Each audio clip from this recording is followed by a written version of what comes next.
During the current crisis unfolding in Myanmar, events are happening so fast it can feel challenging just to keep up with them. And we're working to increase our podcast production to stay abreast of this ever-changing crisis. And besides our podcast, we encourage you to check out the blogs on our website, insightmyanmar.org, where you can also sign up for our regular newsletter. And you can follow our social media sites. Just look for Insight Myanmar on your preferred social media platform. With that, let's head into our show.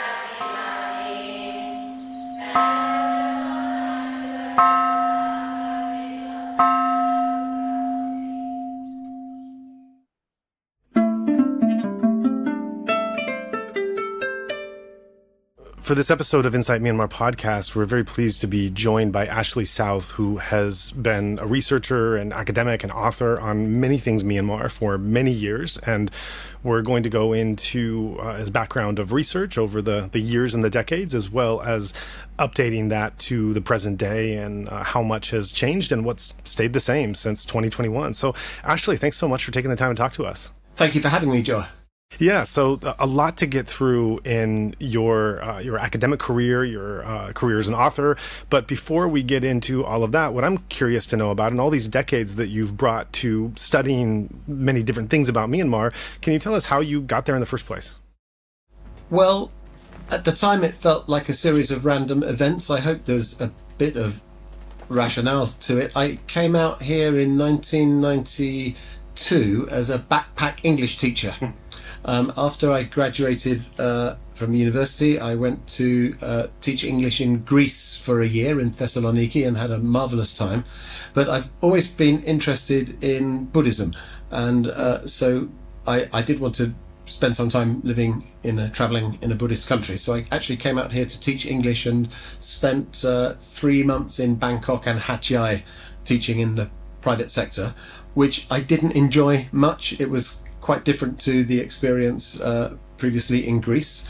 And so I figured, why not do something different and maybe even teach English to refugees?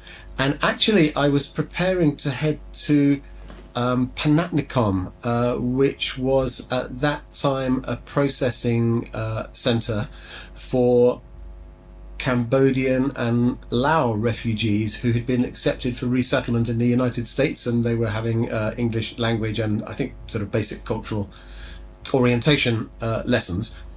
So it was all good to go, and then I bumped into a friend of a friend who said, well, if you're going to teach English to refugees, why not head to Mae Sot and teach Karen refugees? And really, at that time, I knew nothing about Burma, Myanmar. I didn't know even where Mae Sot was. Mm-hmm. I think the bus fare to Mae Sot was maybe a bit cheaper than Panatnakhon from Bangkok. So I got on a bus to Mae Sot, and long story short, I taught English in Waikolo Karen refugee camp for 6 months. Mm-hmm. And that was my first exposure to Burma and the Karen. And one thing led to another after that. What do you remember about that early experience? I remember that I was probably quite unprepared emotionally and intellectually. I remember my anti-religious attitude at the time, because I have since become a Christian, and that's really the most important thing, together with, I think, family in my life. But back then, I had very different views on the subject, and I remember being angered by the use of prayer in Karen schools and by the beautiful singing on Sundays. We were right next to the church building, and now when I hear Karen choral hymn singing, I think it's just so beautiful and inspiring. But back then it made me cross, so I guess I was maybe a different person in some respects. But also I remember feeling how incredibly focused and committed students and teachers were, despite the very, very limited resources they had and the great difficulties and challenges in even making it to the refugee camp, let alone sort of turning up to school every day. And how different that was to my own country, where I think people have it much easier, really, and particularly having taught in a couple of countries by this point, having seen how often children and their families take education for granted, and many other aspects of, I think, basic sort of human security, as we would call it these days. And so to see how those comforts were just not available to the refugees that I was living among and teaching, that made a big impression on me. So that's kind of interesting, because just off the bat, you talk about being drawn to this part of the world partly through your interest in meditation, and then ending up among the largely Christian Korans, and their Christian prayer being an anathema at first to you, but then later a big transformation in your life, becoming a Christian. So that in and of itself is quite a theological journey. Yeah, it's been quite a long journey now, and it does feel like a journey. I think that sounds like a bit of a cliche, but it's real. I mean, for me, I was working with Karen refugees for a couple of years.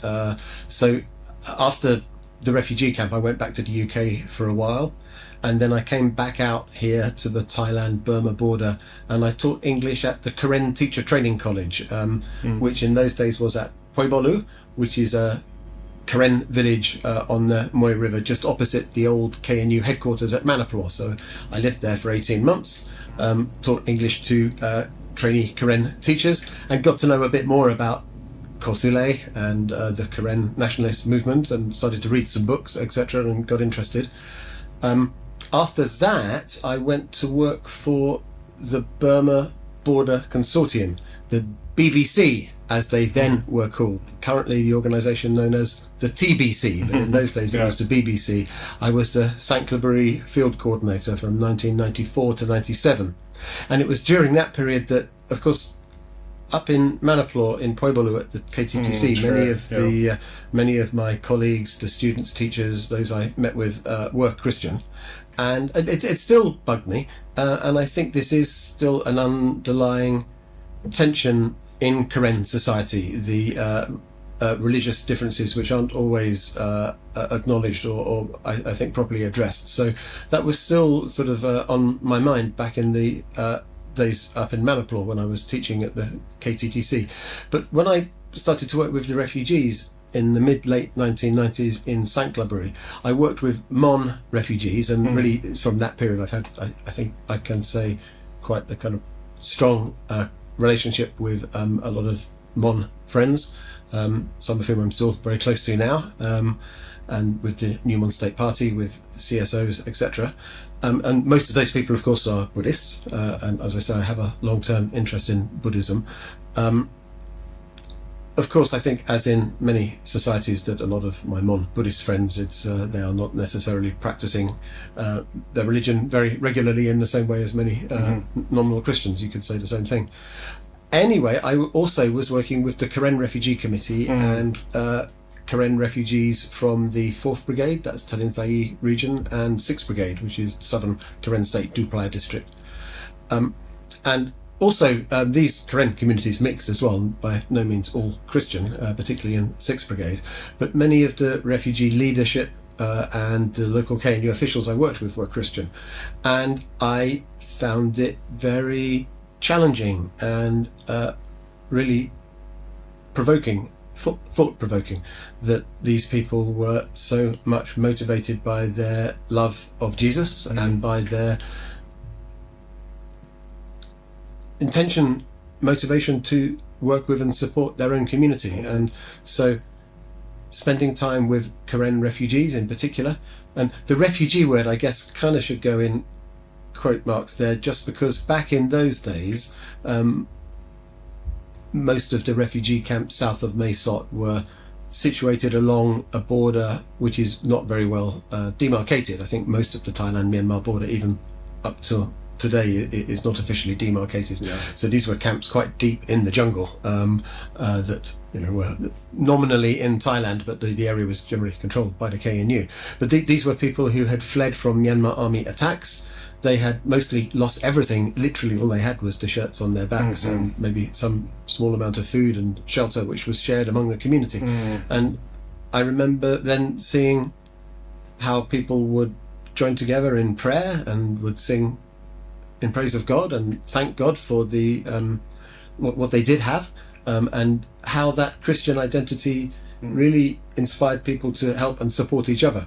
And many of the refugee committee people I was working with, the local KNU officials, were also motivated by this same strong feeling of Christian fellowship. And I found that very inspiring. And it was this that really set me to be much more, well, looking back, it set me on the road to becoming a Christian. And so it was a very transformative experience for me, those years from 94 to 97.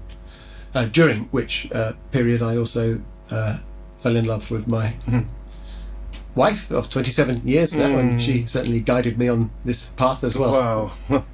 That's great. Now, you mentioned when you first got to that refugee camp, you said that you were not only intellectually unprepared, but also emotionally unprepared. And so I'm wondering in what ways, looking back now, you found yourself to be emotionally unprepared. And then through that journey that you're talking about of moving on from one camp to another, one position to another, deeper into a relationship with the community, the faith, the people, I assume the language, as that journey progressed, how would you describe that emotional unpreparedness, perhaps being prepared or comfortable or integrated?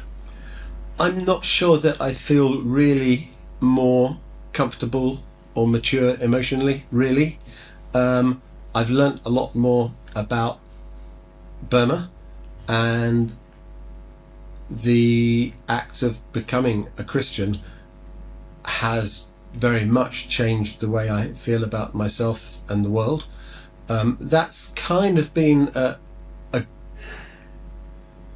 an iterative process, you know. When I was first baptized, I had maybe a rather sort of complicated and idiosyncratic view of what it was I was signing up for, and so the 28 years since have been a process of, I think, really kind of learning what that meant. Certainly along the way, part of it has been also, as per your question, deepening the understanding for me, the appreciation of the ways in which ethno-linguistic and faith-based networks, which are long, you know, it's kind of academic jargon, but it does mean something. And I think the ways in which, to take, for example, the Karen people, but we could also have, I think, a similar conversation around the Buddhist Mon community or other ethnic groups. I think it's almost not even specific to Christianity, but the ways in which faith align with ethnic identity to produce a kind of shared solidarity and loving commitment to help each other and to help those in need, which is really inspiring, and I think for my own experience is absent in our own societies. But the other side of that, of course, is also the potential of faith-based or ethnic identities to be exclusionary as well. So, and violent, I mean, even. So I think that appreciation of the importance of ethnic identities, which has been really an underlying a lot of my own work in terms of the kind of programs I've been involved with as an aid worker and working in the humanitarian political development sectors, but also, you know, my own writing and analysis. A lot of it's been about the importance of ethnic identities, but I think that does need to be balanced with the exclusionary tendency as well. So I guess over the years, to answer your question, I've been very privileged to travel extensively in Myanmar and some other places. The only other country I've really done much travel and research would be the southern Philippines, but that does allow for a bit of a comparison. And within Myanmar, I've travelled quite extensively in Kachin state, parts of Shan state, which of course is a big place, and then particularly in the southeast, Tanintai, Karen, Mon, Karenni areas. And that's an immense privilege as an outsider, as a foreigner. I think we have the opportunity to travel and sometimes make comparisons in a way that's not so easy for local people, and I feel that privilege brings with it also responsibilities as well. But in terms of how that's helped me to deepen my own understanding, I would say, I'm very grateful for the various opportunities I've had and the networks that have welcomed me to try and still, you know, it's again, it's such a cliche to say that the more you know, you don't know, but it really is true. And I think it's true in general of life. And certainly when it comes to Burma, it's such an incredibly rich, complex country that, and I'm quite a poor linguist as well, I have to admit. So I still feel that what I know is just very much the tip of the iceberg. That's a really interesting combination, intertwining the personal leading to the academic, and taking a story of a young backpacker ending up teaching English in some particular place that then becomes a lifelong vocation, and to say nothing of the personal life and faith that are brought on with that, and leading to that then the journeys within Myanmar, as you say, to all these different communities. And it's just there's the diversity that one finds even beyond the big labels or boundaries of ethnics, but going deeper and deeper into the divisions and subdivisions. And I don't think there's even an academic agreement now exactly on how those subdivisions are playing out, because there's been so little research there given the closed nature of the country. But this is an excellent time really to check in with you and I know this will be a tough question to answer, because I'm asking you to summarize or bring out the highlights of many years of rigorous academic work, but I can't help but ask and inquire about what these journeys have led to, and the personal journeys to these diverse ethnic communities that, as you say, you've been able to see how one community is living in a way that another community beside it maybe doesn't know, because you have the privilege of being able to travel around, and you're also academically trained to know what to look for and what questions to ask, and which would then go into your thesis of what you're trying to understand, put it into different academic models. And so just to perhaps tease our audience with some of your findings that we then would encourage them to go and look at your more extensive writings, but just to follow up on that experience of traveling extensively throughout the country, meeting these diverse ethnic groups, being able to contrast and see how they happen to all be living in the same geographical place with we could say British colonial imposed borders to make them one nation state today, or one barely nation state today. What would you say has stood out from those extensive travels over the course of many decades? Gosh, yeah, quite a lot to go on there, Joe. One thing that just kind of jumped out is the geography, because of course there's not a common geography, and I think we should always be careful of monocausal explanations. So I said I'm a Christian, and to me that is a transformative truth and reality. But as an academic, as an analyst, I come at it sort of very broadly from I guess a sort of critical theory, sort of post-Marxist approach. But I'm therefore all the more cautious to come up with a single causal explanation for any of the kind of phenomena we're talking about. And that includes geography. So I don't think geography is the sole cause, but the diversity of geography in Myanmar, from north to south and from upland to lowland, different agricultural types, you name it, I think does result in an incredible diversity. And so I think this is one of the most ethno-linguistically, anthropologically diverse countries in the world. Not to get too distracted, but I guess that another part of the question about Myanmar as a nation state, my thinking, for what it's worth, and honestly I don't really think the analysis of us outsiders always is that valuable, even though that's what I mostly do for a living these days, but my view has changed over the years anyway. And I guess nowadays I don't really think of Myanmar as really a very successful example of a nation state. I mean, the country was sort of put together by the Along Pia and his successors in the Kombang dynasty, and then of course that was one period of Burmese imperial expansion, which was then taken over by the British at a period of sort of maximum expansion, and then the colonial state, I think, was really sort of an artificial creation of violence, which was then inherited by the independence government, and of course we know the rest of the story, the military coup in 1962, etc. And so it seems to me that one of the things we're seeing now since the coup is really calling the bluff on the idea of Myanmar as a coherent and credible entity. And I think we actually now see the reemergence of societies with claims to people use different terminology. So statelets, or I want to say sovereign ethnic nations that have always been there, that were suppressed really, I think, since the 18th century, one could argue, and are now re-emerging. So that's sort of a bit of an aside. But and another part of this, of course, again in your question, is the great diversity, but the subgroups which exist. And so for me, I'll talk a little bit in a moment about how I first came to sort of be a writer and researcher working on the Mon. And I didn't kind of realize it at the time, but in some ways I got an easy entry into Burmese politics.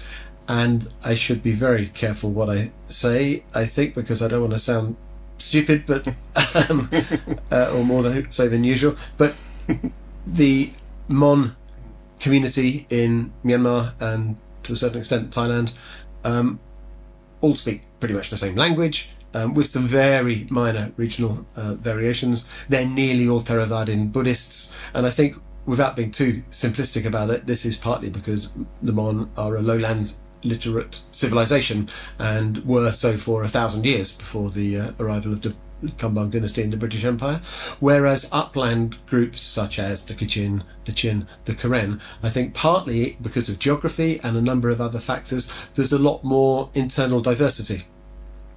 So that has led some commentators over the years even to question whether there is such a thing as the Coherent, because of the different dialects which exist, and material culture is sometimes quite different, and upland score animist communities really often quite different to lowland poor Buddhist communities, for example.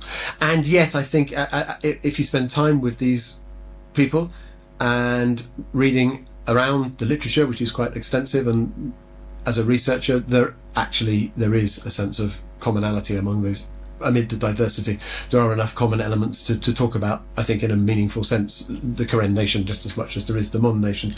But in terms of my journey to being a Christian was accidental, but I do believe guided. And my journey to being an aid worker was kind of accidental, and my journey to being an academic also was accidental. And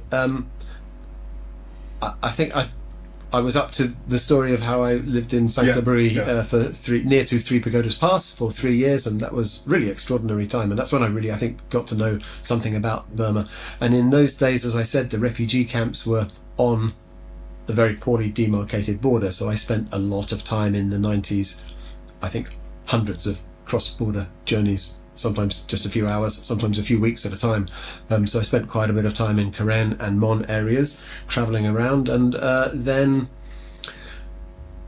to make a long story short, in 1997, I left Thailand after 3.5 years working with the refugees. I left at quite short notice at the demand of the Thai authorities, and so I had to stay away for a while. I won't say too much more about that, but long enough in the past, I think, that I can mention it in passing. So I got back to the UK, Belle, my wife, and I did, and thought, well, what to do now?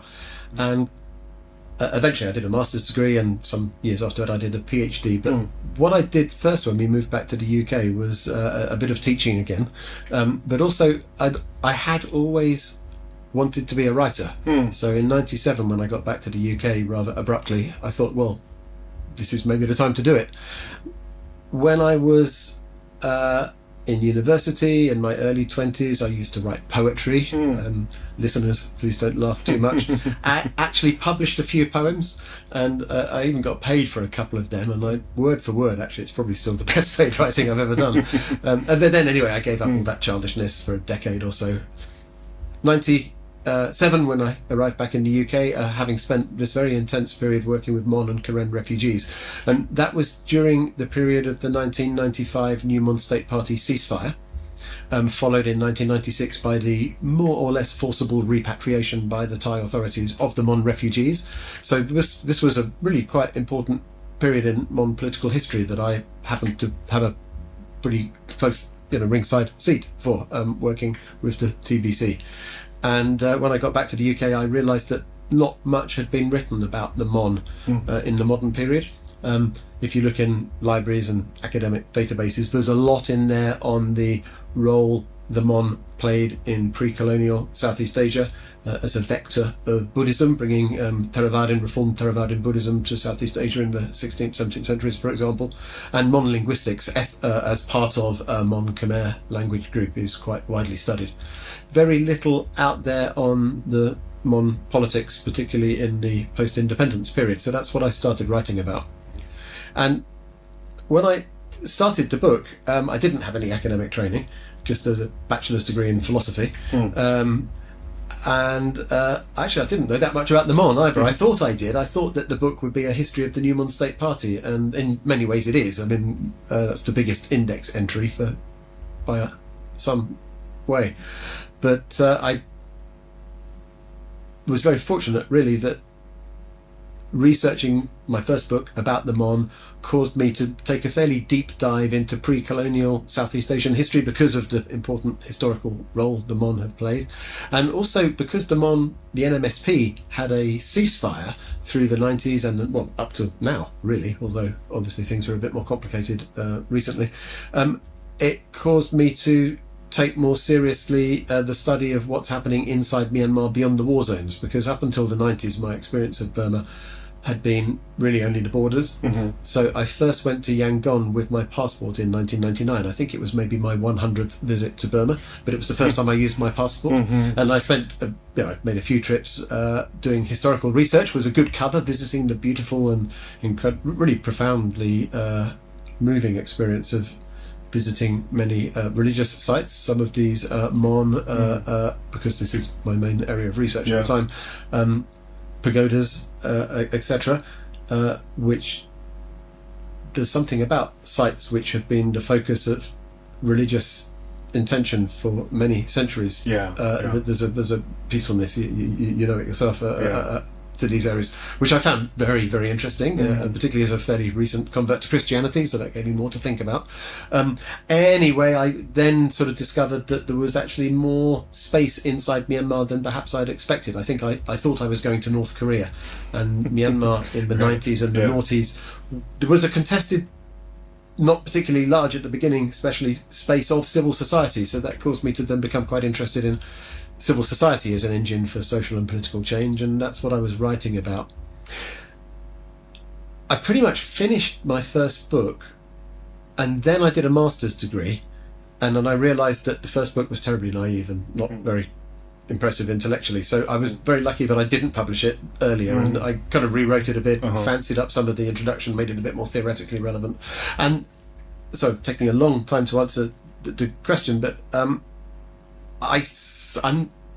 I'm not sure I am an academic, as you introduced me. I've published now 10 peer-reviewed journal articles, with another one out next month, and 5 books. And so the peer-reviewed articles, I guess that is the gold standard of academia, and I think that's been important for me in establishing my credibility as an analyst. I think it's part of the reason I can just about make a living as a consultant, because I publish these peer-reviewed articles, so I must know what I'm talking about, right? But I'm not sure that the peer-reviewed work is necessarily my most interesting work, and it's always, for me, it's more a way of being able to research. I've never been a career academic. I've not taught courses at universities before, so I kind of got one foot in academia, and what I've tried to do is keep the other foot in my main research interests, and to use the academic identity and the academic route as a way of allowing me to do the kind of research I want, and more as a way, for me, it's more and more, it's about advocacy, actually, and there are, of course, many different forms of advocacy, but I think having the academic credentials in some ways is most valuable, because it gets a foot in the door for interesting meetings, gets me involved in stuff I wouldn't necessarily have the opportunity otherwise. But also, I hope, and I'm not the best judge of this, but when I do have quite a strong normative agenda, and so when I advocate, I hope that the academic credentials sort of back that up a bit, so it's almost a means to an end in some ways. Right. Now, you described one of the early research subjects that you went into when you got back to the UK, and then as you went further on was the Mun. Historically, the Mun people have very deep and long roots in Burma, and I assume you researched that, the old pagodas and religious monuments, as well as post-1962 and the Mun political parties and identities. So I wonder, what was it that really grabbed your interest in gravitating towards the Mun people in history? Honestly, it was, again, at the time felt quite arbitrary. Mm-hmm. After I finished at the Coherent Teacher Training College, I took a job with the Border Consortium in Sanctuary. I don't think these days they would employ someone like me, and rightly so. It was I was just in the right place at the right time. And the refugees I were working with were Mon and Karen. So it was really the fact that my job involved working with the Mon National Relief Committee, and that part of that job was basic assessment of the conditions in the Mon refugee camps. Really basic stuff like working out how many people are there, and then ordering the rice, ordering the fish paste, making sure it gets delivered, making sure it gets distributed properly.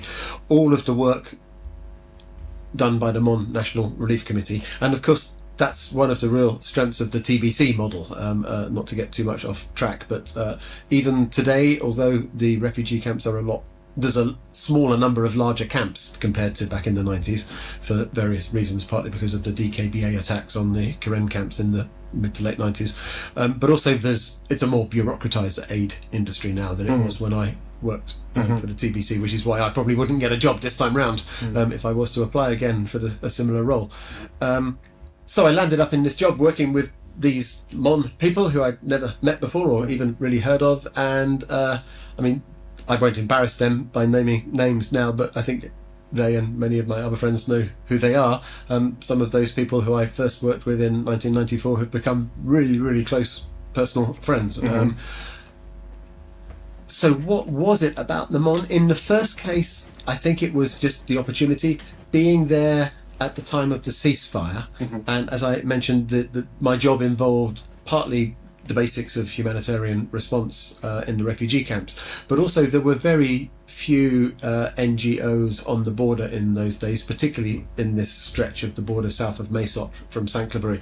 At that time it was just TBC, that was just me, and Médecins Sans Frontières had an office in town, and so part of my job was also reporting on the broader context for TBC, and then occasionally, I'd be asked to meet with embassies, and there were monthly coordination meetings in Bangkok I would attend and kind of give a briefing on the situation. So that led me to become more interested in sort of the politics, and I guess another key thing in relation to the Mon was so the New Mon State Party was established in 1958 after the previous main Mon armed group, the Mon People's Front, agreed a ceasefire, and they were fighting basically for autonomy, self-determination, and more recent years for a federal political settlement, and that is still the main agenda of the New Mon State Party, but since 1995 a ceasefire. So the ceasefire was agreed in 1995 with Kin Yunt and the SLORC, the Myanmar army, really under military pressure, and also under pressure from the Thai authorities as well. So it was not a very happy agreement, but nevertheless the ceasefire has more or less stuck until today, although that does then raise questions about recent Mon politics and the emergence of the New Mon State Party anti-dictatorship in February this year as a armed Mon group that's explicitly fighting the SAC junta, whereas the NMSP still officially has a ceasefire. Anyway, because of the Mon ceasefire, or directly as a consequence anyway, the Thai authorities burnt down the last of the Mon refugee settlements in Thailand, forced the Mon refugees back across the border, and TBC, I think we really had little choice and were in fact very keen to continue supporting the Mon refugees after they were repatriated to Burma. I think that we were pretty clear at the time, I certainly hope I was, that this was a forced repatriation. It wasn't like ceasefire, now we have peace in Burma, all the refugees can go home. The Mon refugees were forcibly repatriated into jungle areas where they basically had to rebuild their lives from scratch. And so, of course, they needed continued humanitarian support. So my job from 95 through to 97 was, before the ceasefire, to sort of scout out possible locations, and then after the ceasefire, the Mon refugees were repatriated. I think UNHCR called it a spontaneous repatriation, which is really, I think, not very accurate, but I guess it was organised by the Mon, albeit under immense pressure from the Thai authorities. And so then I would spend time across the border in the Mon repatriation resettlement sites on the Ye River, which in those days was thick jungle. I remember hearing and then seeing scores of hornbills overhead, tiger tracks. I think there was still a rhinoceros in the area back in those days. It was so beautiful. My first visit into that area was very ill-judged. I had just taken over the TBC job in April, BBC as it then was, April 1994. And by the time I kind of got started properly in June, the rainy season had come already, but I was determined to visit the Mon refugee camps. I wasn't going to wait until the dry season.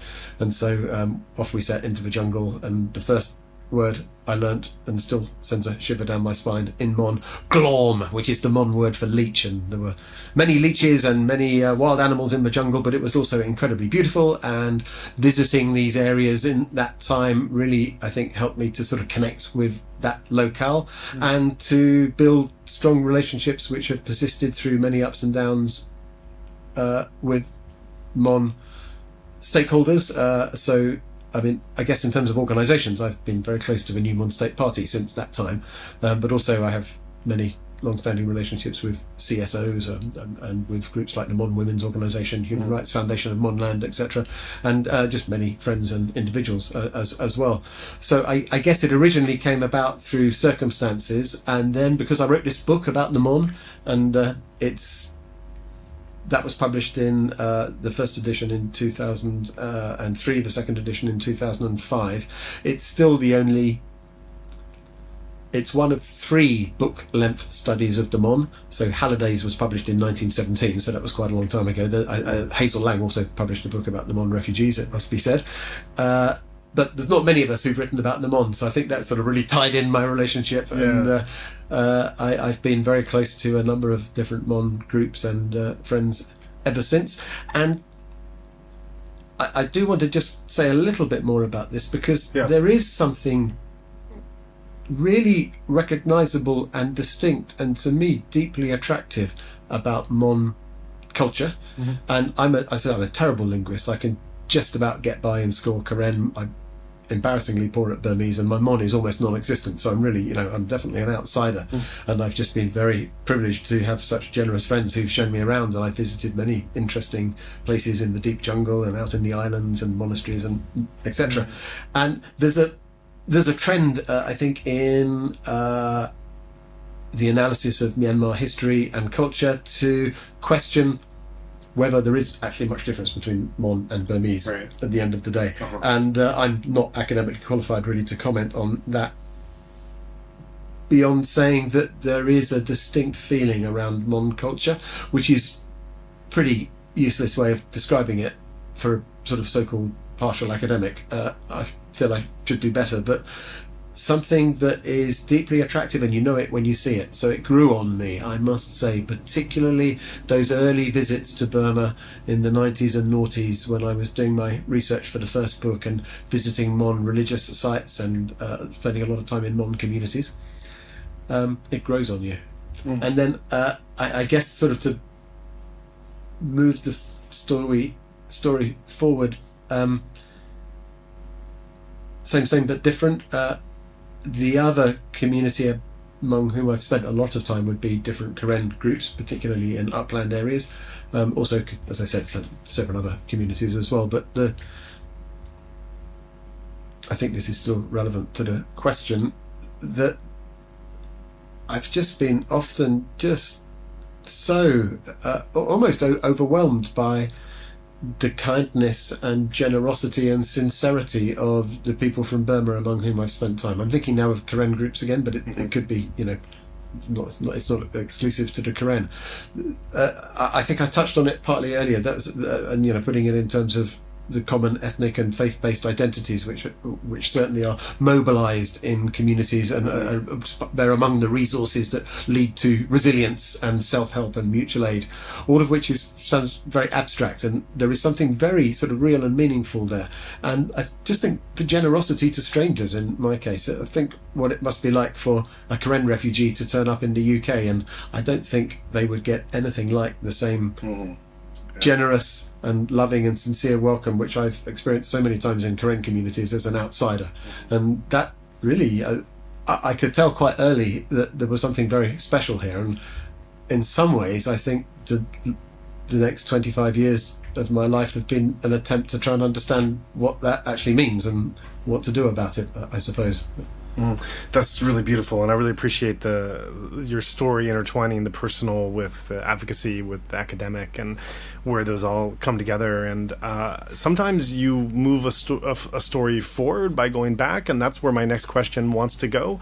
I've always been fascinated by the Mun, just partly because I haven't read so much of their history, but when I read about the history of the country and the Burmese people, you always hear about the age-old Mun kingdoms, and I believe that's where Buddhism came through so many centuries ago, and how the early Bamar Buddhist kingdoms borrowed from or stole from, depending on how you want to put it, the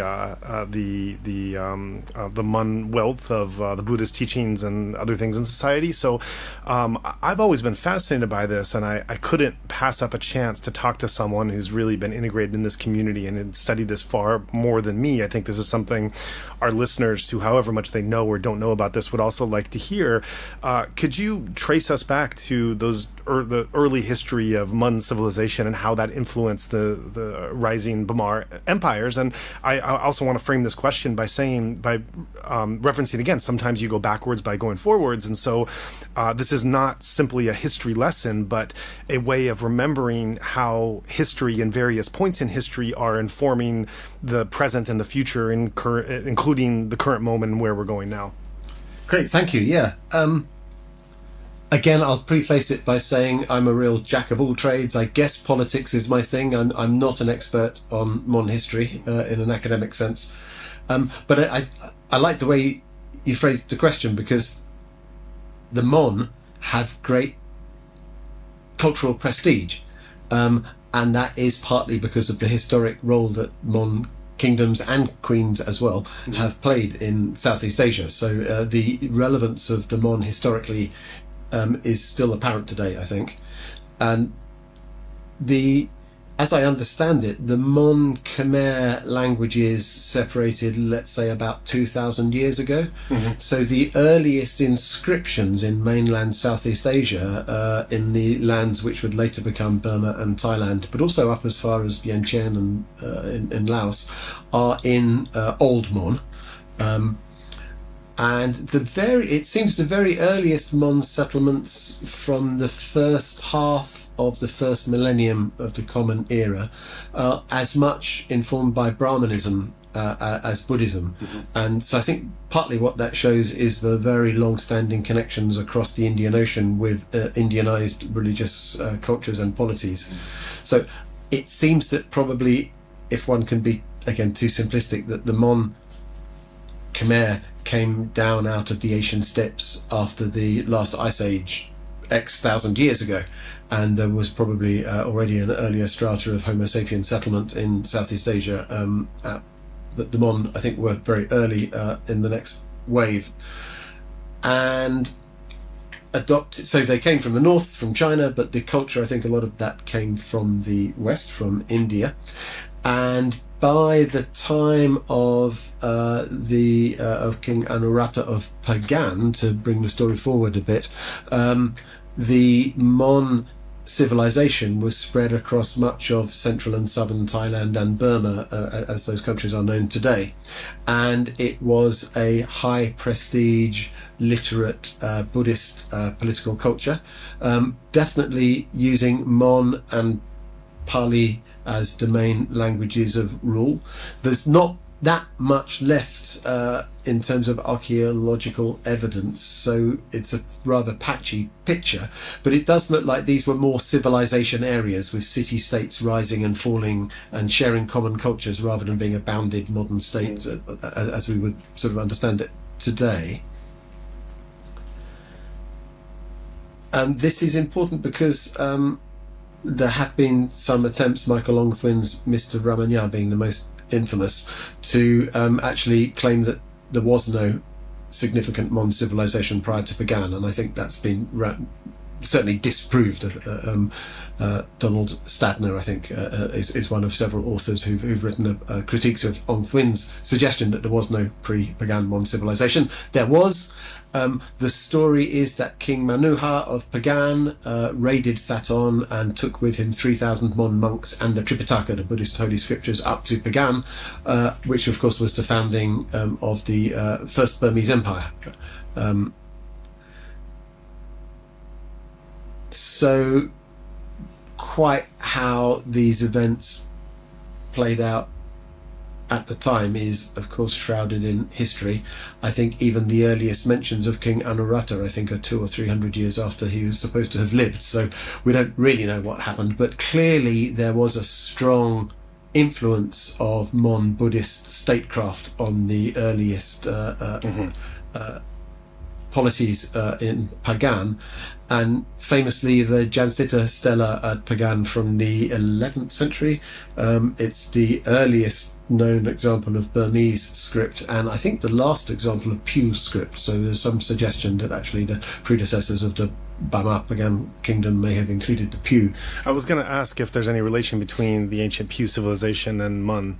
I think not directly, and my understanding is I think there's a few hypotheses out there. Some have suggested that the Pew may have been the ancestors of the coherent, and of course both of these could be true. The other part being, it does seem that at least some of the Pew became Burmese once Pagan was established as a more systematically organized state.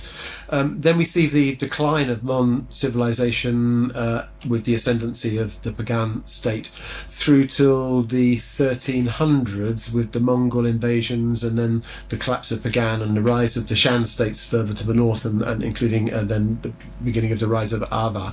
But during that period, Mon kingdoms remained, in fact grew in strength across Thailand. And even new Mon city-states established in Harapunjai in Lampung Lampang area, and I say as far north as Laos.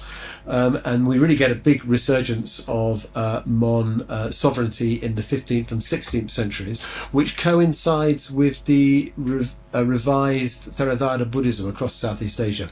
So Theravada Buddhism, as you probably know, pretty much died out in India by 2,000 years ago, within 300, 400, 500 years of the life of Gautama Buddha, and was maintained really just on the island of Sri Lanka.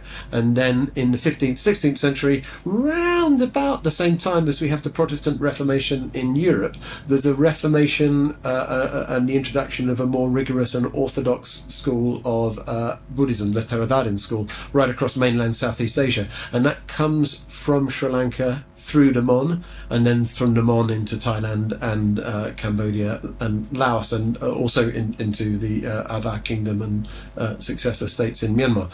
So there we get basically a second wave of Buddhism into Southeast Asia, again through the Mon. So this partly explains the real prestige associated with the Mon. So there was a resurgence of Mon political sovereignty through till the mid-18th century. Basically the Mon capital at Hongsawatoi, Bago as it's currently known, this was the, again, not really a nation state in the modern sense of the word, but probably a more defined territory than the previous Mon civilization prior to Pagan. So the Hongsawatoi kingdom was a rival of the Burmese kingdoms. They fought wars, and actually the Mon seemed to be on the up in 1752, I think, is correct, which is when the Mon actually took Ava and established control across, briefly at least, much or parts of central and even as far as parts of northern Myanmar. It looks like they overextended And I think there's a real lesson there for contemporary history in terms of how insurgents need to be careful not to overextend when they have the momentum on their side. Because within a few years, de Man had lost control of these new possessions. And in 1757, they were actually expelled from Bago by King Alongpaya. And the rest, as they say, is history, because this was the beginning of the Kambang dynasty. Right. And the Mon have been sometimes called a people without a country, or a nation without a country. And since the mid-18th century, the Mon, like many other ethnic communities in Myanmar, have had various periods of revival of a nationalist movement, an armed nationalist movement. There was Mon insurgency against the British colonial rule. And then shortly after independence, the Mon People's Front that I mentioned earlier took up arms against the UNU government for similar reasons to other ethnic armed organisations at that time. They wanted some degree of autonomy, which had been promised by the departing British, was not actually granted under the new dispensation of Burmese independence. And so the insurgency kicked off and lasted in the Mon case through to 1995. And in many ways, the legitimacy of the Mon national armed movement has evoked and looked back to these periods of very well documented periods of history where the Mon have had their own kingdom and their own rulers. And just one thing, in case I forget to put it back in later, talking about kingdoms, pre-colonial kingdoms, but the Mon are actually one of the relatively few civilizations of Southeast Asia who have been ruled by queens as well. So not on many occasions, but famously Queen Shinsorbu of Bago seems that she was an extraordinary politician, playing off the British against some of the early colonial powers, and she was the ruler of Bago for several decades. And then also Queen Gamadevi of Hare Punjai, not so far from here in Chiang Mai, northern Thailand. She was a Mon woman ruler. So I think it's probably fair to say, I better be careful not to get my words wrong again, that Mon society is fairly patriarchal, as are many, I think, Buddhist cultures. And yet, historically, there have been examples of Mon queens ruling, and there is, of course, a very vibrant, dynamic Mon civil society sector with many women in leading positions as well. So that's the agency of Mon women continues through till today. That's a brilliant recounting of not just the history, but how that history of the imagined golden years are continuing to have such a profound effect today on Mon identity. And I think that same thing can be said with so many other ethnic groups. And another part of the story I want to go back to is actually the very beginning, because you had referenced something about the relationship and the origins of these different ethnic identities that I think touches upon not just the particular groups you're talking about, but can be extrapolated to the whole of Myanmar, where you're referencing, as you were referencing the early civilizations of Pew and Mun, there's a question of what did these then turn into, and there's did it turn into the coherent? Did it turn into the Bamar? Did it not exist? And so that led me to thinking, as we're looking at something that is so long ago, thousands and thousands of years ago, what are the motivations and incentives to want to claim an earlier civilization as leading into or not leading into a modern understood ethnic group, as in the case of who's claiming the Pew, and what the advantages are of wanting to claim them for your own, or the reverse of that, in the example you cite, what would be the advantages of trying to erase the Mun as a people and say that well really they were they weren't this ethnic group or classification as we like to see now, and here's why. And where I'm going with this is I want to stay on this particular example, but my mind is starting to extrapolate in, of course, the very contentious history of the Rohingya, even the word Rohingya and where they're from and what their name means, and does that community exist? You can then look at how Buddhism was, parts of Buddhism in Arakan was also stolen at various points, and how that then was brought into the Bamar Empire, not only in terms of the politically and the land that was held, but also in terms of the faith and the and the literature that was coming from there. And so I think this question of shifting identities and as bringing erasing or claiming different identities into modern understanding of those ethnic groups, this is again something that is super relevant to the Myanmar we find now. And so I think staying on this particular example that you kicked off and unpacking that can then lead to wider questions and examinations of some of these questions, of which I know is a topic you want to get into: federalism and self-determination and what that means going forward post 2021. And so how interesting is it that we're going back to a discussion of thousands of years ago to better understand the future of the 21st century and beyond? Great. Yes, thanks. So, I mean, I guess one way of getting at it is it's a bit of an old-fashioned view in academia these days, but I think still the broad parameters are there of primordialists versus constructivists, right? Mm-hmm. I mean, is ethnic identity something that's ancient and inherited and Sure. unchanging? Yeah.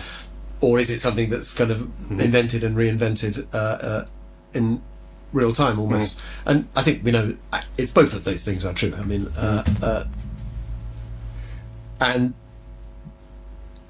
therefore, for nations, quite an important claim to their credibility and legitimacy and to be taken seriously is the demonstration that these peoples have persisted in the same area for many centuries, and the further back in time you can push the origin of the nation, the more there is I think a widespread feeling that the more that anchors the nation in history and to be taken seriously.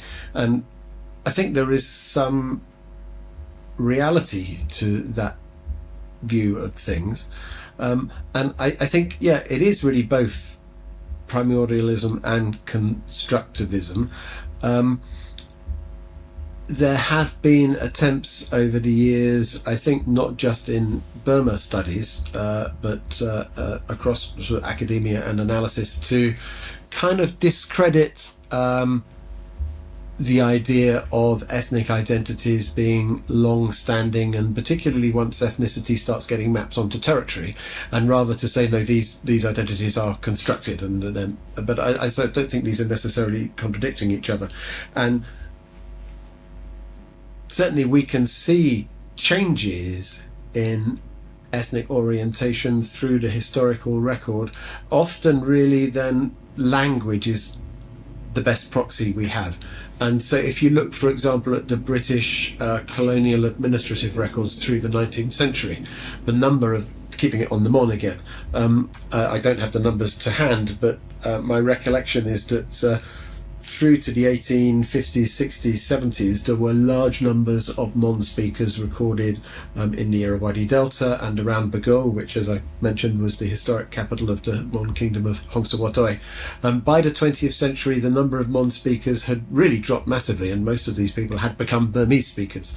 And there are a number of reasons for that, mostly, I think, because the Mon language was not sponsored during the British colonial period, but unlike some other ethnic minority communities, there wasn't much patronage of the Mon, and rather Burmese was adopted, particularly in lowland areas, as the main language of administration and commerce, together with English, of course. And so many people stopped using Mon, and many communities stopped being Mon. Mm-hmm. That's part of sort of thinking about how national identities can change, and it's inherently political. And I think a good example of that is, again, to go to Bago and to look at what's there now in terms of the historical record.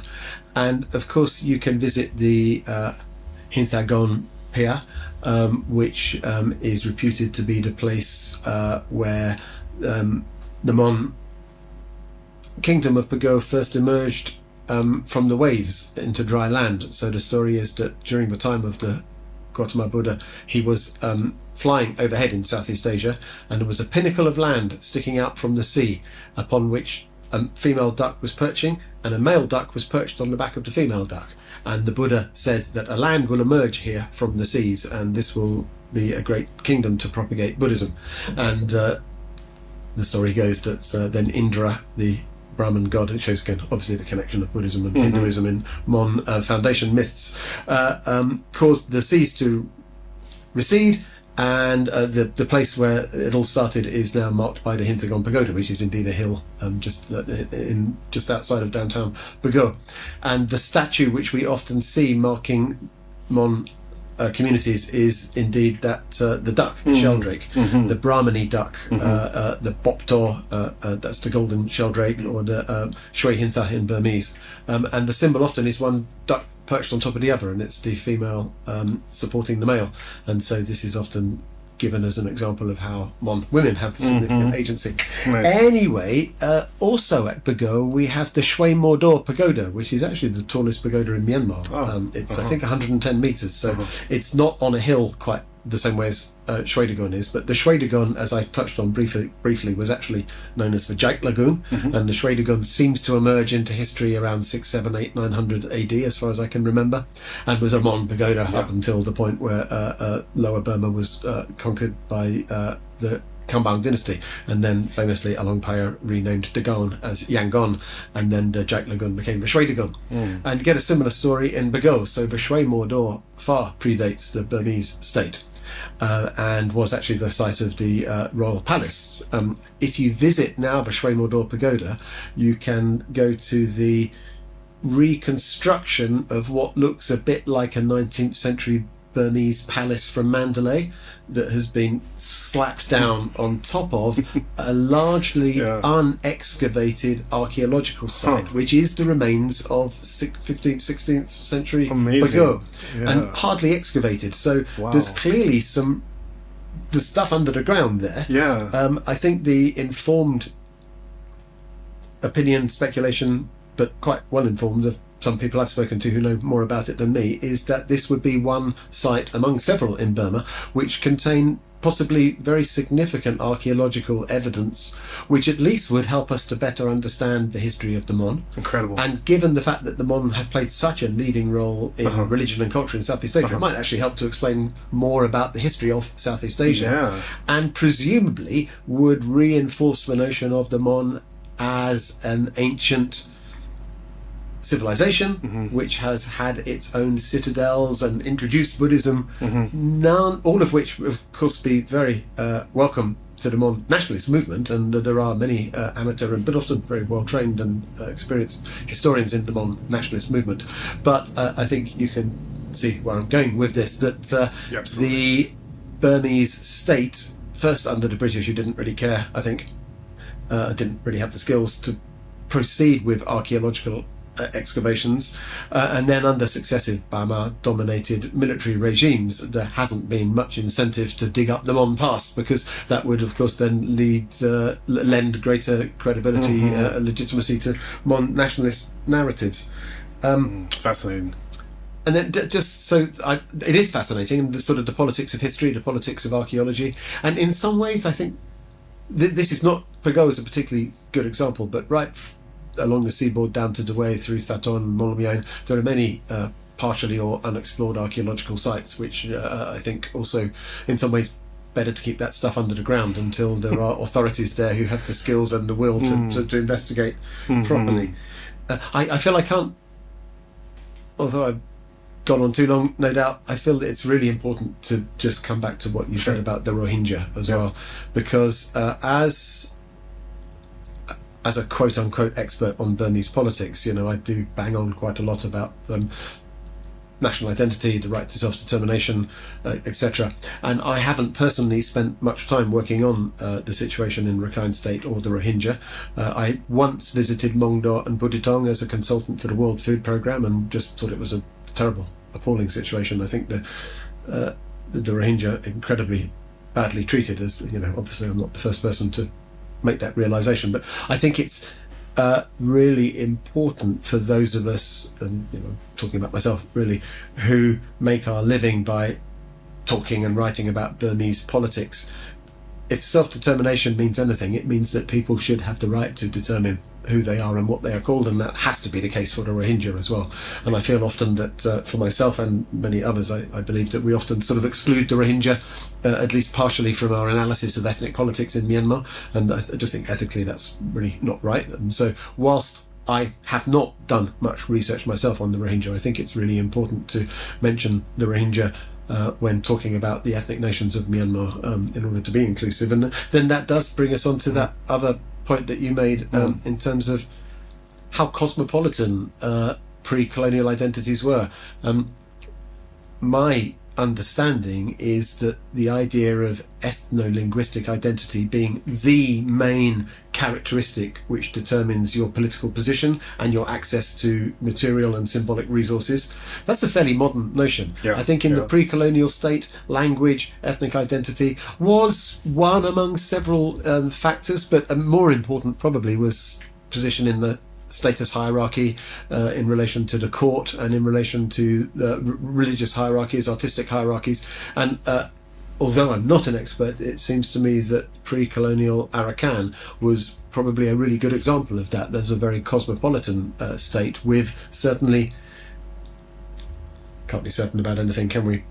It seems certain that there were Muslim communities living in Arakan for many centuries before the arrival of the British. I think it's probably also the case that new arrivals came during the British colonial period and since. So, I mean, both of those narratives are broadly correct. But I think the cosmopolitan nature, the multi-ethnic, multi-religious nature of the pre-colonial, the pre-Alongpaya Arakan society and court is actually something wonderful and beautiful and something to be celebrated. And I think it was probably, in fact, we know it wasn't unique to Arakan. I think that many pre-colonial societies were less fixated about having a single identity and actually were more inclusive. And so if, this is a bit of a stretch, I know, but my agenda is to see the post-coup context in Myanmar as one where there is really not any longer a viable central state. I don't expect the state of Myanmar to recover in my lifetime, partly for political reasons, but also, I don't know, maybe we have time to get onto the impacts of climate change. I think that these are going to be devastating. And so I don't expect a coherent Myanmar state to recover. I think that does have massive humanitarian implications, which will, I think, inevitably drive huge suffering and displacement, which are not things to celebrate. But also it does create a political opportunity for the re-emergence of these identities and associated political spaces that have arguably really been suppressed since the emergence of the modern nation state in this part of the world, with the at least the British imperial the colony of Burma. So if we see the re-emergence of these states as being, well, I think we can just say it's an empirical fact. Personally, for reasons I've touched on, I think it's actually quite a positive thing. But more than that, it's an inevitable thing. And so I think that makes these issues around the potentially exclusionary nature of ethnic and religious identities and the need to address that without throwing the baby out with the bathwater, as my mother used to say. So celebrating, retaining, supporting ethnic and religious identity whilst also calling is the wrong word, understanding the need for inclusive polities. If we can look back to examples from the pre-colonial state, like pre-colonial Arakan, and see that actually these states were more inclusive than perhaps we realised, I think that in the same way as using these historical models to validate contemporary modern nationalist movements, we can also use those models to validate the need for inclusive governance and administration. This is not just some sort of rights-based thing that has been cooked up by NGOs in the last few decades or in the post-World War II dispensation, but I think that actually there is a tradition of inclusion in many of the pre-colonial states of Southeast Asia, and that seems to be very important. I'm not sure I've done justice to the argument, but that's why it's important. It's fascinating, and these histories, these contested histories, contrasted histories, conflicting narratives that are going back so many years. One can't help but think of like Israel-Palestine, and well, this happened, and with Israel-Palestine, in some ways, I can barely get these words out of my mouth, but in some ways, it just seems so much simpler than what we find in Myanmar, because you don't quite have so many, and they're definitely conflicting, but it's, well, this happened back then, but then before this happened, but then before this happened, but then you're leaving out this part. Whereas in Myanmar, you just have so many communities with so many of their own stories, which then split and splinter and ally in their own different ways, and each of them having their own myths that they celebrate, their own golden ages, their own unifying figures that they remember, their golden years that they want to go back to, and then as the Bamar kingdoms over the years have really been the reigning authority at times where they were challenged and by the Shan kingdoms or Arakan or the or Mun, as we're talking about, but for the most part they've prevailed, and so and by prevailing usually means by defeating and conquering, which leads on one side to a history of vanquishing and being and celebrating the conquering heroes returning, and on the other side leads to loss and trauma and victimization and remembering old wounds. And so this is something that, as we continue to go back into the past, and not just the past of the last 100 years or the last few generations, where there's actually living memories of people who either experienced or were told by elder family members of what happened in certain years and certain eras, but of time immemorial, where so long ago that whatever that history was has combined with mythology in creating whatever the purposes of the modern contemporary identity should be for that particular moment in that particular group. Looking at where all these contrasting and conflicting histories come together, that there is so much potential good to celebrate and to think back to the past, as well as in the ways that these groups are coming together now, that we can really touch upon and appreciate in both how they've been before, as well as signs of how they're coming together now in ways that really we did not see in 88 or even 07 nearly to the same degree as now. And there's really tangible evidence that you can do to point to that. But then there are also other signs of and both historically as well as contemporary, historically, of the holding on to these contrasting narratives of conquering or being conquered, or golden ages won and lost, that want to be reclaimed, that are so embedded in a cultural psyche, it's hard to imagine them. It's hard to imagine what it will take for them to go anywhere and to be reframed in another way. Much less this feeling among many ethnics, which I'm sure you've heard time and again, that whatever shape is happening in the dry zone, whether you're talking about the Communist Party or the or UNU or Ne Win or the NLD or the different iterations of the military authorities, these are all just Bamar groups fighting each other. They're all just Bamar groups fighting each other. Whatever they say they're espousing, whether it's communism or dictatorship or socialism or democracy, whatever that means, or some version of capitalism, hey, they're all just different Bamar groups that are warring with each other, and we need to protect our own people and put forth our new vision, which in some ways some could take as a contrast or a challenge to an idea of what a federal democracy and federalism means going forward. Thank you. Yeah, the complexity is enormous, and I think that's why the comments I made earlier about both primordial and constructivist approaches to history and identity are both true, because I think we do have to respect diversity, but that doesn't mean that there aren't common themes, and I think the Karen Society is a really good example of that. And just as you were talking, it reminded me of a visit I did a few weeks back to the KNU 6th Brigade area. That's Duplaya district, Korkoriak and Inseji townships on Myanmar government maps.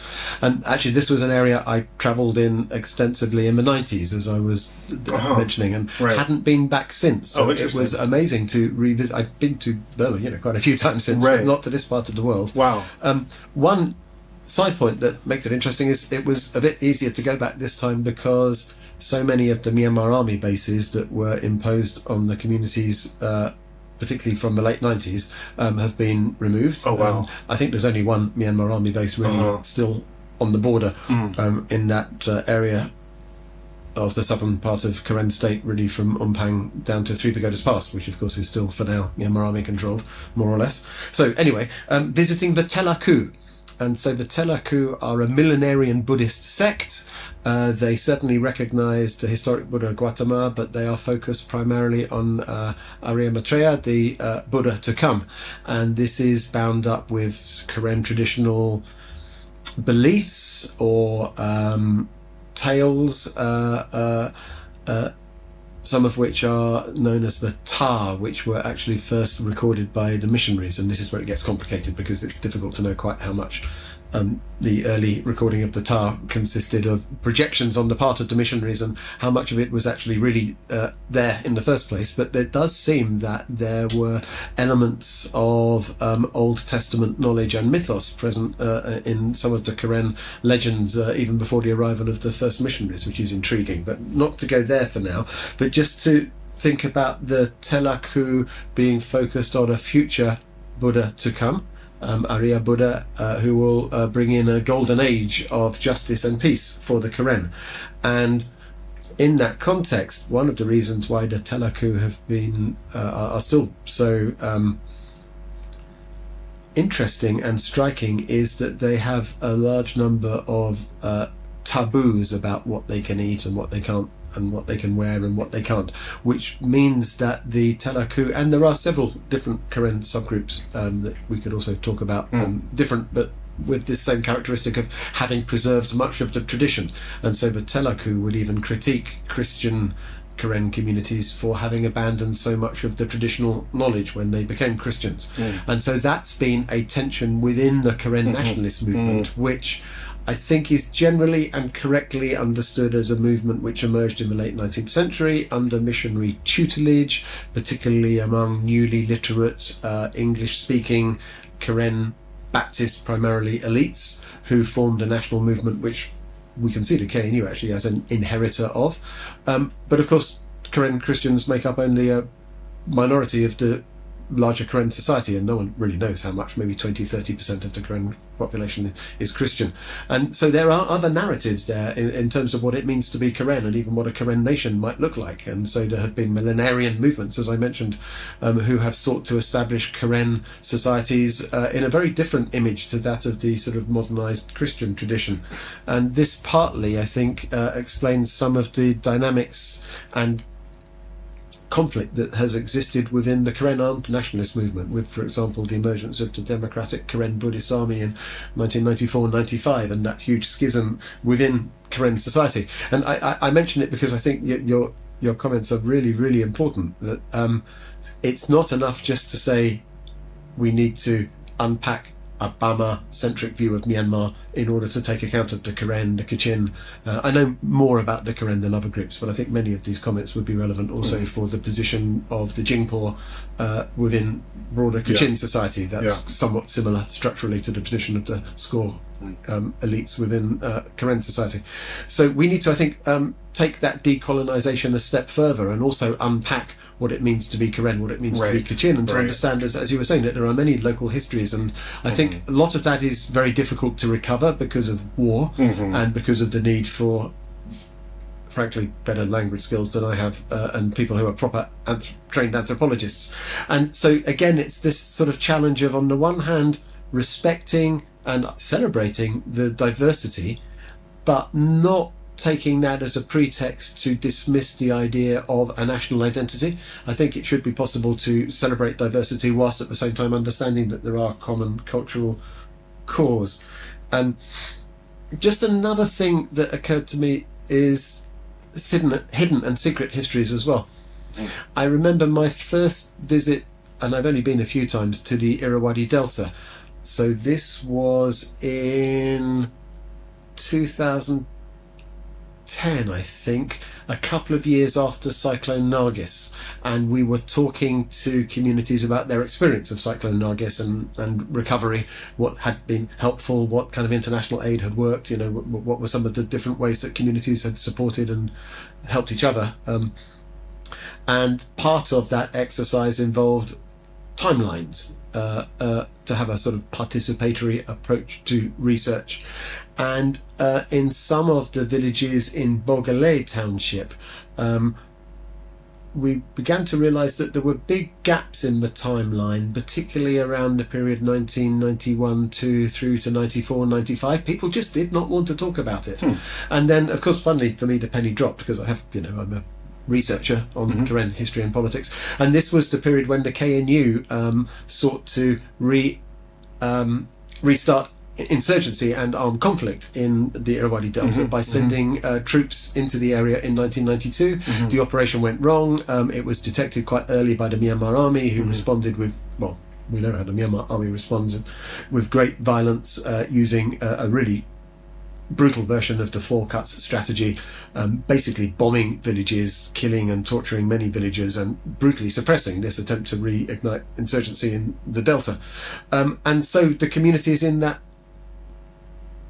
these areas, even when we met them a quarter century, coming on for 20 years later anyway, were still very reluctant to talk about those periods. And it was like a history that was whispered in the background, and us coming in as outsider NGO people, the local Karen communities were very reluctant to discuss this. I managed to get a little bit of an insight into what had happened because even then I spoke a little bit of Karen, and I guess it's kind of obvious where my sympathies lie. So people were willing to share some with me, but generally got the strong impression that this was a sort of a narrative, a history of this community that was sort of quite deeply suppressed. Another aspect of this, I guess I've talked about it already, really, but it's the situation of minorities within minorities. Yes, so again, right. When it comes to sort of diversity, I think it's again kind of beholden on me as an advocate for self-determination on the basis of ethno-linguistic and religious identities, which is, my agenda, really, to recognise that can be quite exclusionary, as I've mentioned. And so this brings us to the reality that there are very few places in Burma where the local community is exclusively from one ethnic group. Particularly if you get beyond the village tract level, there's nearly always some intermixture of various different ethnic groups. And I think one of the concerns that is understandably expressed by many, particularly in this post-coup context of the resurgence of ethnic nations, if I can put it that way, is, well, that's fine, but what about those who are not part of the locally dominant minority? So you can be a minority nationally, but in the local area a majority. And I guess, keeping it with the example of the Karen. I mean, the Karen, of course, are a minority community within Myanmar, taken as a country as a whole. But within the areas under the control and authority of the KNU, unsurprisingly, the majority are Karen. And I think, on the one hand, we need to step back and say, well, hang on, what do we mean by Karen? And I've kind of touched on that because, there are quite a internal diversity. Yes. But even if we put that aside, there is still the question of, well, how about the Mon who live in areas under KNU control, or the Pa'o, etc. And of course, this can be played out Chin and Arakan, or Kachin and Ta'ang, etc., etc. And then these kind of issues do, I think, invoke the ghosts of the Balkans, and so you used that word, balkanization, and we, I think, see in the example of former Yugoslavia, a country which seemed to have passed through a period of very intense tribal, ethnic identities, to have moved through the experience of state socialist communist state building into creating much more of a national identity, and of course great deal of dissatisfaction with sort of communist autarky. But then, after the fall of the Berlin Wall, rather than moving into a sort of post-communist liberal democratic state, the former Yugoslavia Of course, I don't know very much about the history. I'm not an expert, but I think, long story short, the country fell apart along ethnic lines. And in some areas that led to, well, massive violence, genocidal violence against locally defined minority groups. And I think we have to be very, very concerned about these issues in Myanmar. Yeah. I think that there are very important and impressive efforts to address some of these issues. So I don't see this as being, by definition, a priori, something which makes ethnic-based self-determination unreasonable or illegitimate. But I do think that we really have to address these concerns seriously. So then, where are we now with it? As someone that has looked deeply at this issue of federal democracy, and now it's more pertinent than ever before in trying to figure this out as we go along, as well as self-determination, and as well as, I think, another aspect to bring in here that to further complicate it, that you mentioned the minority within the minority. Another question within that is even if you're looking within one ethnic group, or you don't have, if we just want to hypothesize there's not a lot of ethnic diversity there for simplicity's sake, are they democratic? And there is a difference between elite leadership and what they're saying they want, and the wishes of people on the ground, of women, even if you're within that same ethnic and religious minority, and how important is democracy to their systems. And so these only further complicate the matters of what is meant when you talk about self-determination. Who is the self that's determining, and how many selves are included, and how are they being left out, and how are they being counted? And then you get more and more granular into this. And so as you're advocating for and looking at a federal democracy, which many believe will be the greatest, will provide the greatest stability for people of all different backgrounds. That if one group or one community is not threatened, then my community will also not be threatened. Going forward, if as we're looking at trying to, or as take that again, as the communities in Myanmar are looking towards what is going to bring that stability going forward in this ongoing experiment of generations and of centuries in this territory, how are you envisioning what could come of a self-determined federal democracy at this point? I think I want to do that annoying thing of taking a step back before, as part of the answer. So, for what it's worth, my agenda for a while now has been to try and better understand and to promote ethno-linguistic faith-based self-determination. Why I do that and how I do it has been kind of a learning experience, and is still an ongoing experience, and what it means, I think, has changed quite profoundly for me over the years, but I guess it has been a constant theme.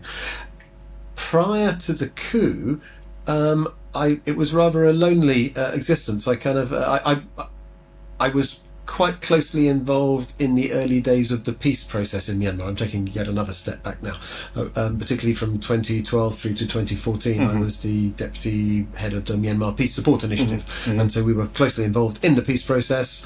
For what it's worth, I do believe it was useful potentially to try a different strategy, thinking again about the Karen and the KNU, but we could also talk about other armed groups. After 70 years of armed conflict, not having really achieved the political aims of the KNU, I think it was worth trying a different strategy to see whether it was possible to actually have a negotiated peaceful settlement to these conflicts. I think the result of the peace process, it was an experiment which demonstrated that the state of Myanmar and the Myanmar government, particularly the Myanmar army, were unable and unwilling to address the basic grievances and demands of ethnic communities. And so I think the peace process was a useful experiment that proved that Myanmar isn't ready for peace, I'm afraid.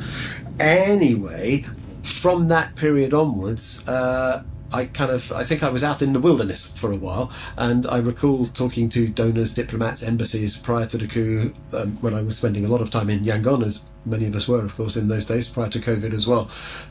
Didn't get much of a hearing for these kind of narratives.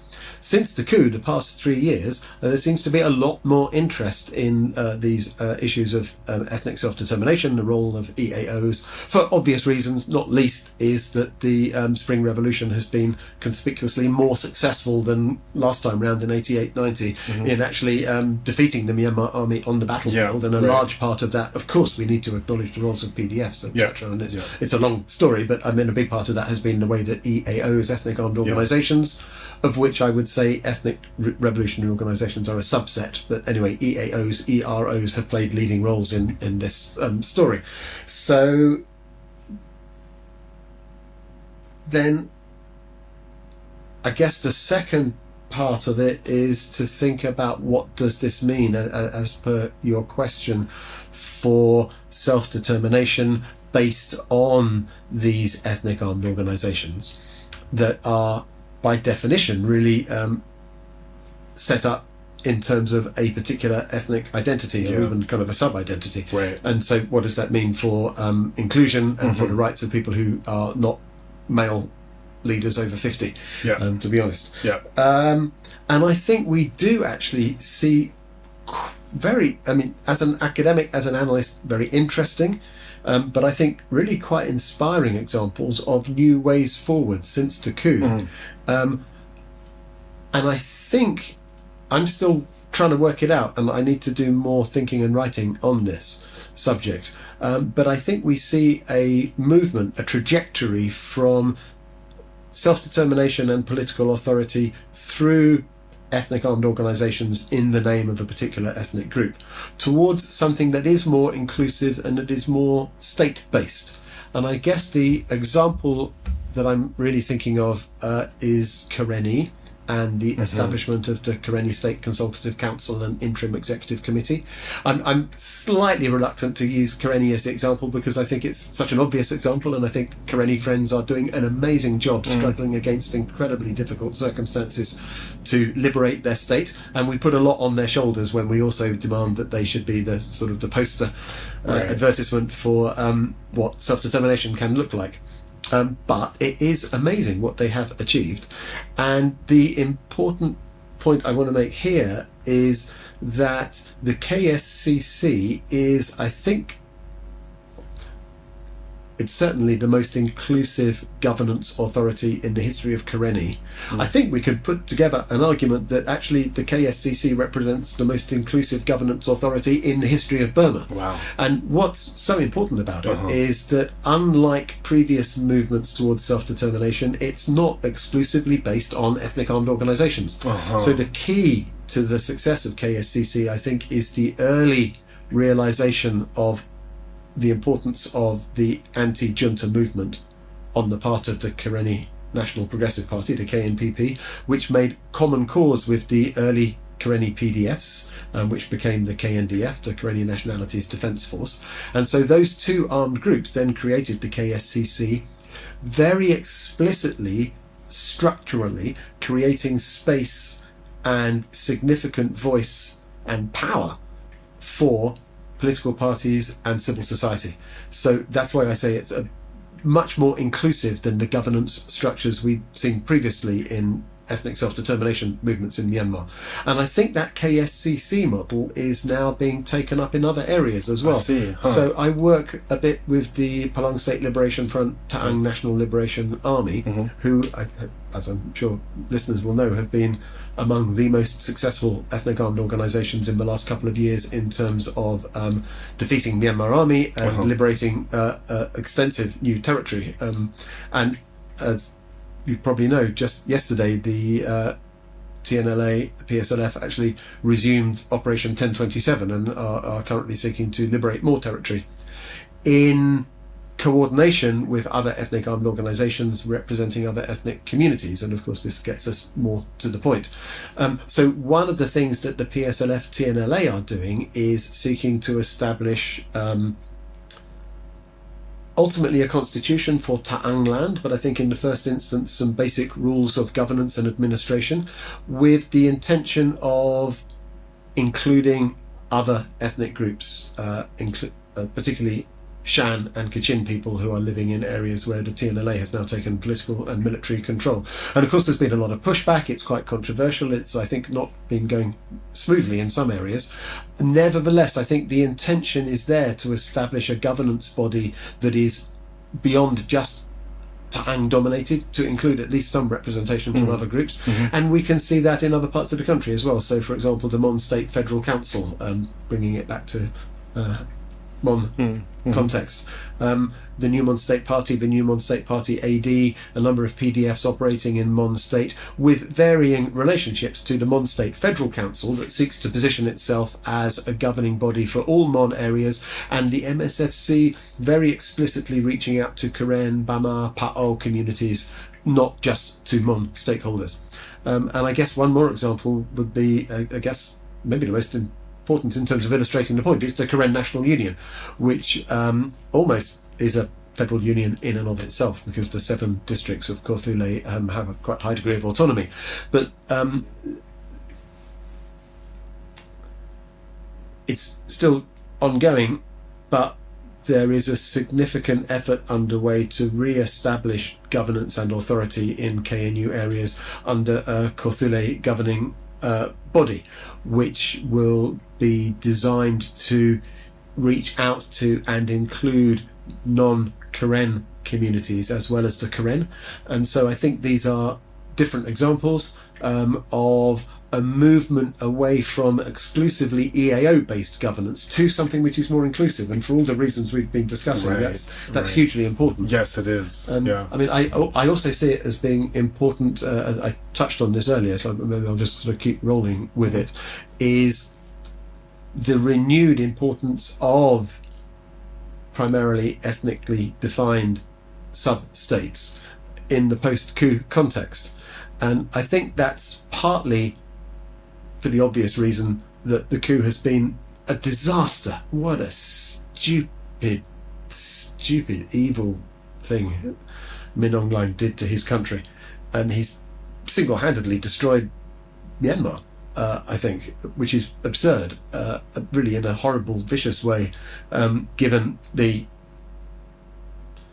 self-promoted narrative of Min Aung Hlaing and the Myanmar army as somehow being sort of the only institution that can sort of hold Myanmar together. I mean, that myth has been thoroughly blasted out of the water by the Myanmar army itself.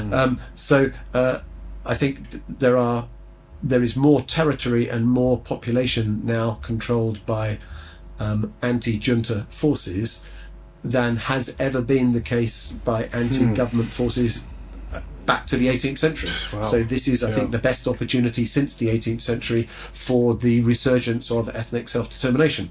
Partly, as I said, because of the stupidity, short-sightedness, plain evil of the Myanmar military and the way that particularly the junta has conducted itself in the last few years. And then we come to climate change, which is sort of my pet topic of the last few years. And I mean, I'm one of those people who, up till, I don't know, 4 or 5 years ago, I mean, I always realised climate change it's a real thing, right? But I didn't think it was necessarily that relevant to my work on Myanmar until I began to see more of the impacts on the ground in my travels. And I think, not to make it all about me, but I think I probably travel more in ethnic and conflict affected areas than some other outside commentators do. So, you know, and I always talk to farmers. That and just getting a better understanding of the science behind climate change. So there's a lot to say on the subject, but in terms of thinking about the future of Myanmar and the coherence of the state and the credibility of subnational state units, such as those I've been talking about, I think it's pretty relevant to think about how is climate change currently impacting the country and what will be the future impacts. So I've written quite a bit about this, and I can talk more about it later, but basically we're just seeing the beginning of what will be a massive impact on agriculture in particular, but the society. So in coastal areas, but also inland, this will manifest in increasing numbers of cyclones and rapid onset natural disasters, as they call them. Already, the rainy season in Myanmar is about 30 days shorter than it was in the 1980s. So it used to be about 150 days, now it's 120, 130 days. So you get a shorter rainy season, which is bad news for farmers because it makes planting and planning the harvest more difficult. But worse than that, the amount of rain is about the same, maybe even a bit more than previously. So you get the same amount of rain, perhaps a bit more, falling in a shorter period of time, which leads to massive flooding. And that has devastating impacts in upland areas where you have relatively thin topsoils, and whole forest mountainsides can just slide off the side of the mountain. So we see these landslides being more and more prevalent, which is really bad news. In lowland areas, flash flooding is increasingly a problem, and this is all only going to get worse. But probably the most serious impacts of climate change are increasing temperatures. So the absolute temperature is one thing, but also wet bulb temperature, which is basically how the temperature is experienced, mostly talking here about the human beings. And it's a factor of humidity as well. So absolute temperatures of around 40 degrees centigrade, that's a wet bulb temperature of about 37 degrees centigrade, if I'm correct. Beyond this, human beings really cannot survive. And we have seen several days this year, particularly in the dry zone, around Sagaing, Magwe, Mandalay, where temperatures were well above 37 degrees centigrade. In April, for a few days in middle of April, 6 of the hottest 10 towns in the world were in Myanmar. Temperatures regularly above 40 degrees centigrade. So this means for many people living in those areas, survival has become quite marginal. So then we need to look at the future, and projections of climate in Myanmar depend in large part on global carbon dioxide emissions. So there are a number of different scenarios. Under pretty much all of those scenarios, central Myanmar low-lying areas around, as I said, Sagaing, Magwe, Mandalay, about 12 million people live in these areas. They will become uninhabitable, according to the people I've been talking to, climate scientists. And I think this data is now coming on stream. I think more of the data, and importantly the projections based on this data, will be available in coming months. So I would encourage people who are interested to sort of keep an eye on the news, because this science is being produced, in real time almost. So the key is really days above 40 degrees centigrade. This year, I think the numbers are not yet in, but there were several days above 40 degrees centigrade, which correlated with several hundred heat-related deaths. The trajectory is towards maybe 40 or 50 days per year of temperatures above 40 degrees centigrade. If we could stick to the commitments made at the Paris Climate Conference of 1.5 degrees centigrade global warming above pre-industrial levels, those temperatures might not be experienced for another 20 years. If we stick to current emissions, then it's likely within 7 to 10 years that we will see 40 to 50 days per year above 40 degrees centigrade, which will mean that large parts of central Myanmar will become uninhabitable. It seems, I'm really not an expert, my guess really, it's no more, that the rice harvest will begin to suffer pretty seriously before that, and we can begin to see in some upland and lowland areas already in Myanmar quite serious impacts on the rice harvest because of increased temperatures. And so I'm involved in a couple of research projects trying to get a better idea of actually how changing rainfall and temperature patterns are affecting the agricultural situation right now. But apart from the impact on rice growing, the impact on human beings will be appalling. And there will be millions of people who really will have to move.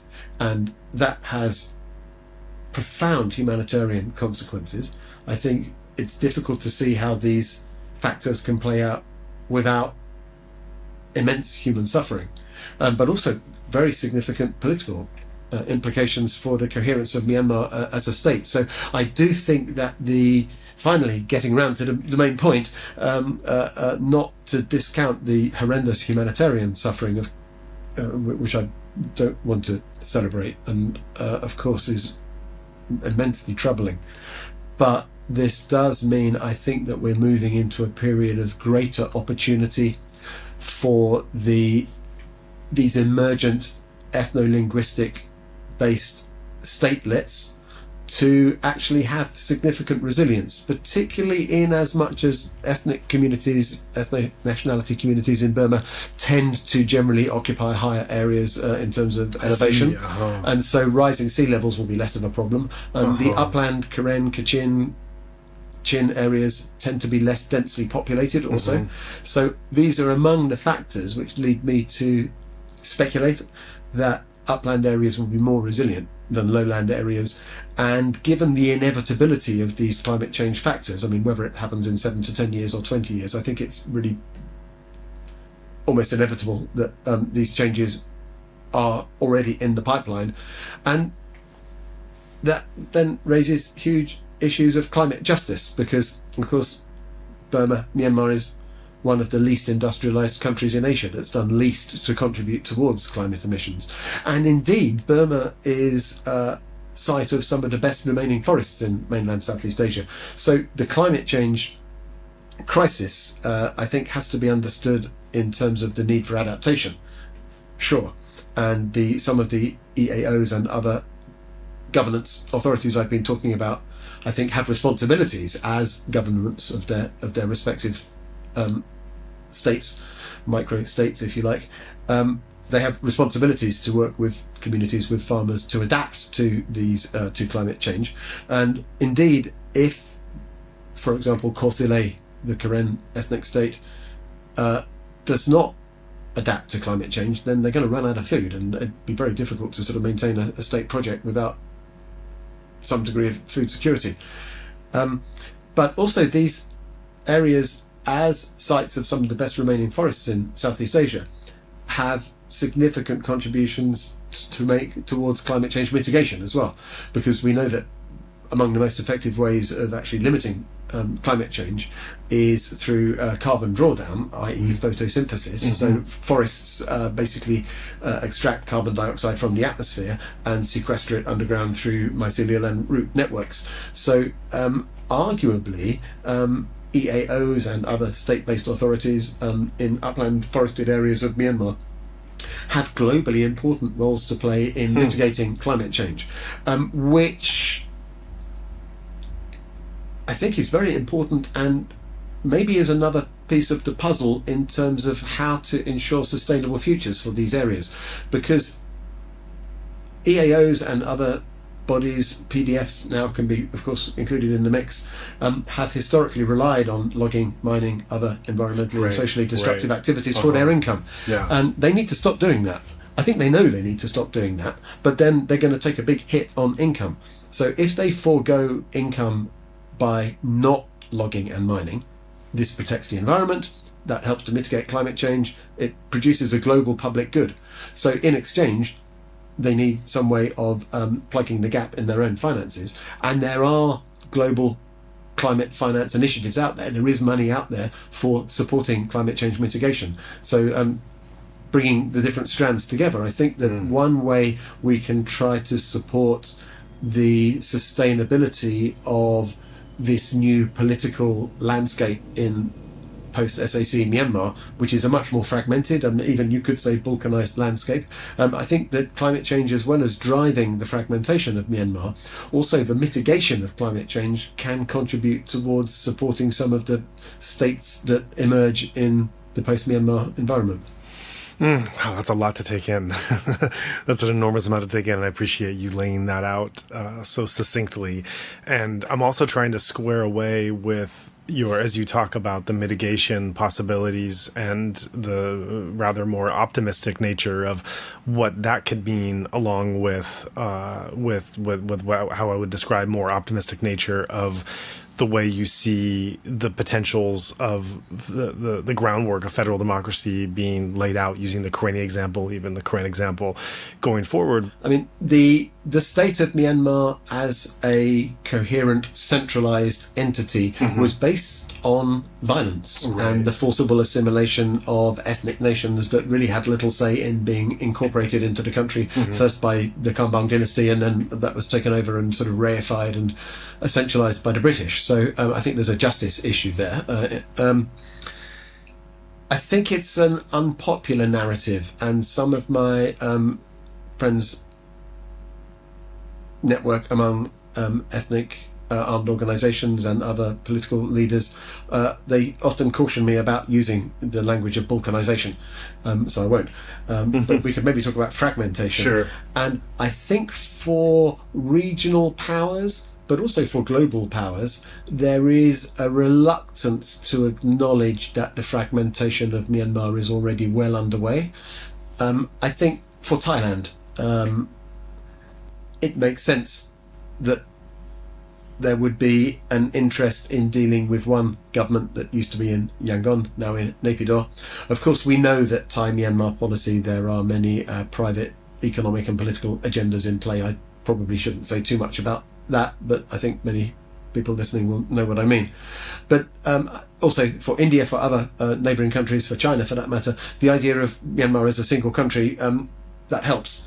And I think there is a fear that the fragmentation of Myanmar will unleash waves of refugees and disease across the region. So there's a strong interest in maintaining Myanmar as a single entity. But I don't think that's realistic, and I've already sketched out the reasons why I don't think it's realistic. So honestly, it's already underway. And I think at some point, politics has to be based on empirical facts. And I think an empirical assessment of the situation in Myanmar would show that the central state is failing. And then when we take into account the other factors on climate change that I mentioned, I think that's only going to be exacerbated. But then also thinking of this assumption that the fragmentation of Myanmar will inevitably lead to waves of refugees and disease. I just don't see that assumption is well grounded. Right. I mean, if we fail to provide basic support, humanitarian and other services in Kothule, in Kachin land, in Mon land, in the Arakan land, etc., then yeah, you're going to have people who are susceptible to disease and don't have the opportunities of education. But I think we know that there are very well established CSO networks operating in all these areas that are capable of providing much more assistance and relief than currently is going in. And the main constraints are partly neighbouring countries restricting cross-border humanitarian aid, but also just donors not providing significant assistance. Yeah. And when donors do put money in, they mostly give that money to the same tired old international organisations that have failed Myanmar in the past. So right. I don't think I'm the only person calling for a localisation of the aid response. Yeah, absolutely. Also, there are 1 million children, more or less, attending schools under the authority of ethnic armed organisations. I think before the coup it was less than 500,000, but now it's coming on for 1 million kids. That's a pretty substantial proportion. That's more than 15% of Myanmar's school-aged children are going to schools in EAO-controlled areas. Just between the KNU and the New Mon State Party, they have more than 120 clinics and hospitals in their areas of control, including at least 2 teaching hospitals. So with the right support, actually it should be possible to use your word, to stabilise the situation in these areas, which would, I think, significantly reduce the risk of conflict in Myanmar spilling over into neighbouring countries. And if it does spill over into neighbouring countries, there's less of a risk of disease, and that any refugees who cross the border are likely to be better educated and more likely to contribute constructively to, hopefully, the temporary nature of the asylum that they're seeking in neighbouring countries. So I think we have to recognise the reality of the fragmentation of Myanmar and see that I think it's understandable why this is a concern, but at the same time I think it's happening, and to deny that I think is just to delay a reckoning with what's really inevitable. And given the really important role played by local self-help networks, mutual aid, the CSOs that provide relief in many conflict-affected areas, which I touched on earlier. I mean, really, that I think needs to be seen as a model and a pilot for many other parts of the country. I don't think Myanmar is going to be the only country that collapses under the combined weight of climate change and many other stresses which face human society in the 21st century. So if we can find ways of working with local political actors who are committed to inclusive forms of governance, not necessarily democratic in the full sense of like Western elections, etc., because that's not always appropriate, I think, in the context of war in very different political cultures in this part of the world. But certainly if we can identify local power holders who are committed to a rights-based and inclusive approach, if we can identify local humanitarian networks and development actors, education providers that are locally based, they're going to be much more sustainable, they're much less expensive than the international aid bureaucracy, and much more likely to still be there after most of the NGOs and UN pack up and go home. And given the rise of populism in many northern countries, and how that is likely to be exacerbated as climate change really begins to kick in, I don't think we can be too confident about large-scale future aid flows to a country like Myanmar. So what we really need to do, I think, is to work to support those local actors, and it's their reality, it's their lives, it's their work I'm talking about. Us foreigners have very limited roles to play, but I think we need, as much as possible, to be providing support to these networks so that aid can be localized now while there's still some money in the pipeline, to establish these structures as much as possible, because that is the future of resilience, I think. And that is where the concern of fragmentation comes along, that the more that you're giving, this is not my argument, this is an argument, and I don't necessarily agree with it, but to quote the argument that's out there, the more that you're recognizing any kind of authority or legitimacy, not in the standardized official ways, formal channels, which in this case means military, than non-state actors, then then that localized aid is increasing the fragmentation, as opposed to your argument that it's already taking place, we can accept it or not. But my question for you is leading off of that. Some would say that fragmentation and the dream of a federal democracy are on two ends of the spectrum, that these are opposing states of going forward.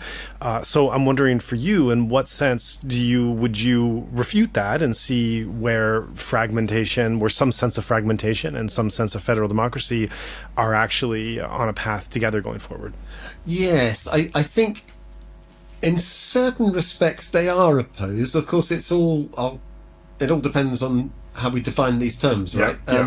So it seems to me, I've written quite a bit about this, that most previous attempts to define and promote self-determination in Myanmar have been framed around devising the right set of rules, usually in terms of a constitution. And I think what I'm getting into now, and I guess you could say it's an ideal type, but also it's a bit of a caricature. So the reality, of course, is more nuanced and complicated. But I think most efforts so far have been quite top-down, and there seems to be an inherent contradiction there. So devising a federal constitution and then implementing it seems to be a very top-down way of achieving a bottom-up result. I know that I sometimes annoy friends and colleagues who are more well-informed about federalism than me. It seems to me that a constitutional/legal solution to a social and political problem is never going to work. So I do acknowledge that there is a need for some kind of broad constitutional settlement in Myanmar. Clearly that has to go way beyond the failed 2008 constitution. And I guess part of what I'm saying there is, I personally, although as a white foreigner, I really don't think my views are that important, but I do personally think there is a need for some kind of union level government. I think it needs to be very light touch, and I think the problem is that so far most attempts have consisted of defining that government and its constitution, and then seeking to implement from the bottom, from the top down. Sure. Whereas the model that I've been talking about today and trying to sort of think through in my writing, in my conversations, is a more bottom-up approach. So I would say it's an emergent approach to federalism. I'm not going to get into complexity theory here because it's yet another area where I'm not really an expert, and I've been talking far too long already. But I think we can see the kind of federalism that is actually emerging, and I've sort of talked about different aspects of that today, it's messy and it's asymmetrical. Coming right back to how we started the conversation, I think that partly reflects the real geographic and social differences among different parts of the country. So unsurprisingly, a political settlement that actually reflects that diversity is going to be quite messy. It is going to be quite asymmetrical, and I think it has to emerge from the bottom up. So it seems to me that a better way of approaching these issues, rather than defining in advance a blueprint of what federalism should look like, seeking to impose it, what we should rather do is to look at what actually emerges. Some of these adaptations are more preferable than others. So I think that there is a room here for norms and values. So as I said earlier, I think that we should be trying to identify those actors, those networks that are committed to inclusive approach to politics, that are committed to a rights-based approach, not necessarily sort of full-blown Western liberal democracy, because I think that's a Western liberal thing that's maybe not appropriate in the present context. But we need to look at the different adaptations that are emerging in Myanmar and try to support those which are in line with basic values of inclusion, human rights, decency and democracy. And then I think in a way our job is to sit back to see what works and then to support more of that. And bringing it back with apologies to dear friends in the KSCC, who I know sometimes would prefer not to be identified always as the sort of the champions of federalism in Myanmar, but they are, because it's a really unique indigenous local set of arrangements that have coalesced into the KSCC IEC. Not something that's been sort of imposed from above through some sort of pre-designed constitutional settlement or some donor conference or etc. etc. It's really indigenous, and it's going to look different in every different part of the country. And so I guess the challenge then is to have a union level federal framework that is robust enough but also simple enough to accommodate quite a range of locally emergent adaptations. So people talk about bottom-up federalism, and I think that's what they mean, is new political dispensations based on the governance authority of particularly EAOs, but also state-based bodies. And then places like Sagaing and Magway, of course, we're talking about sort of Pa'apa and various sort of other local governance arrangements.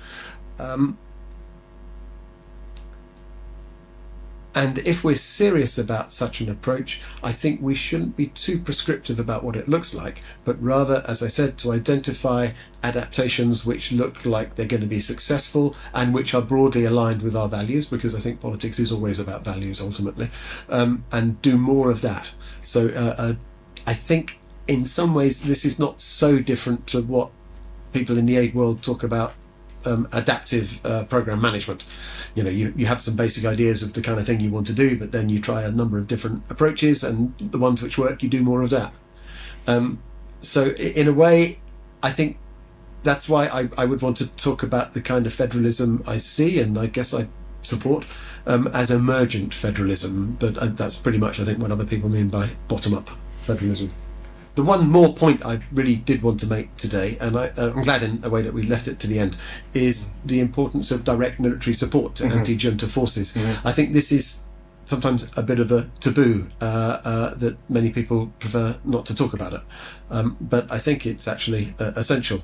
And so I base these comments on, well, I follow the news pretty closely, and I don't want to get myself into too much trouble by getting into more recent travel history, but I do have fairly recent experience of conditions in the war zones of Myanmar. the risks I have taken are really quite minimal compared to the realities of the people who lived there. But it really brought home to me a key difference between the current situation and before the coup. So before the coup, particularly before the ceasefires, the biggest risk travelling in rural ethnic nationality conflict affected areas would be running into the Myanmar army. I mean, landmines, yes, malaria, yes, but ground assaults by the Myanmar army, who have a very well documented record of widespread and systematic human rights abuses. And of course, that's still an issue.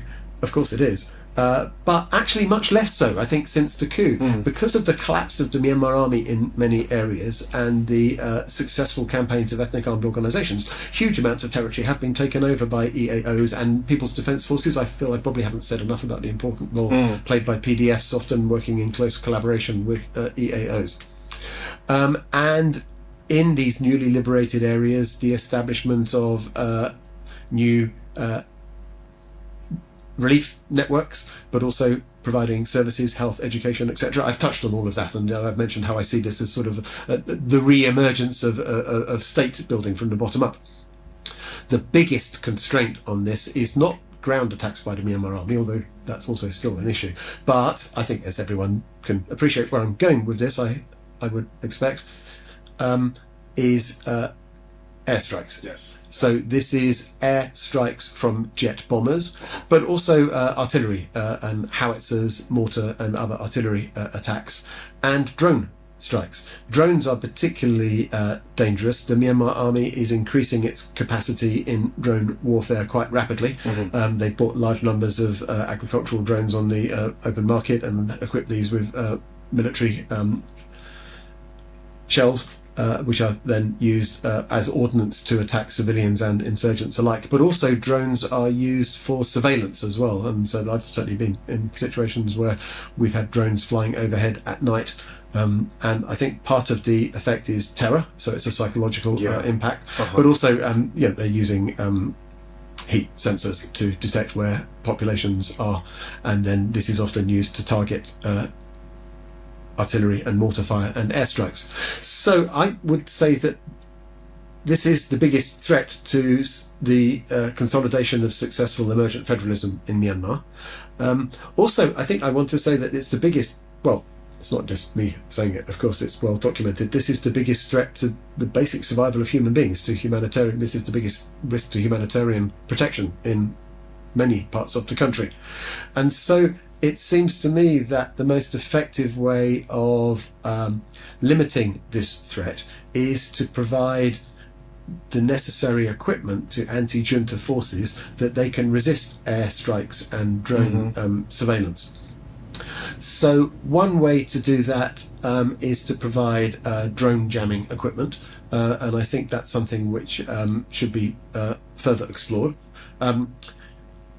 I'm not an expert, as I keep saying. There's a lot of things I'm not an expert on, and one of them is drone technology. So I think actually there are some limitations also in terms of what can be achieved with anti-drone equipment, but certainly more handheld portable drone jammers could be very useful to prevent attacks against civilian populations. But actually more than that, I think what's needed is ground-to-air defences, ground-to-air missiles. That would need to be accompanied by some kind of training. I think there are other people who could talk more about what the technical requirements are.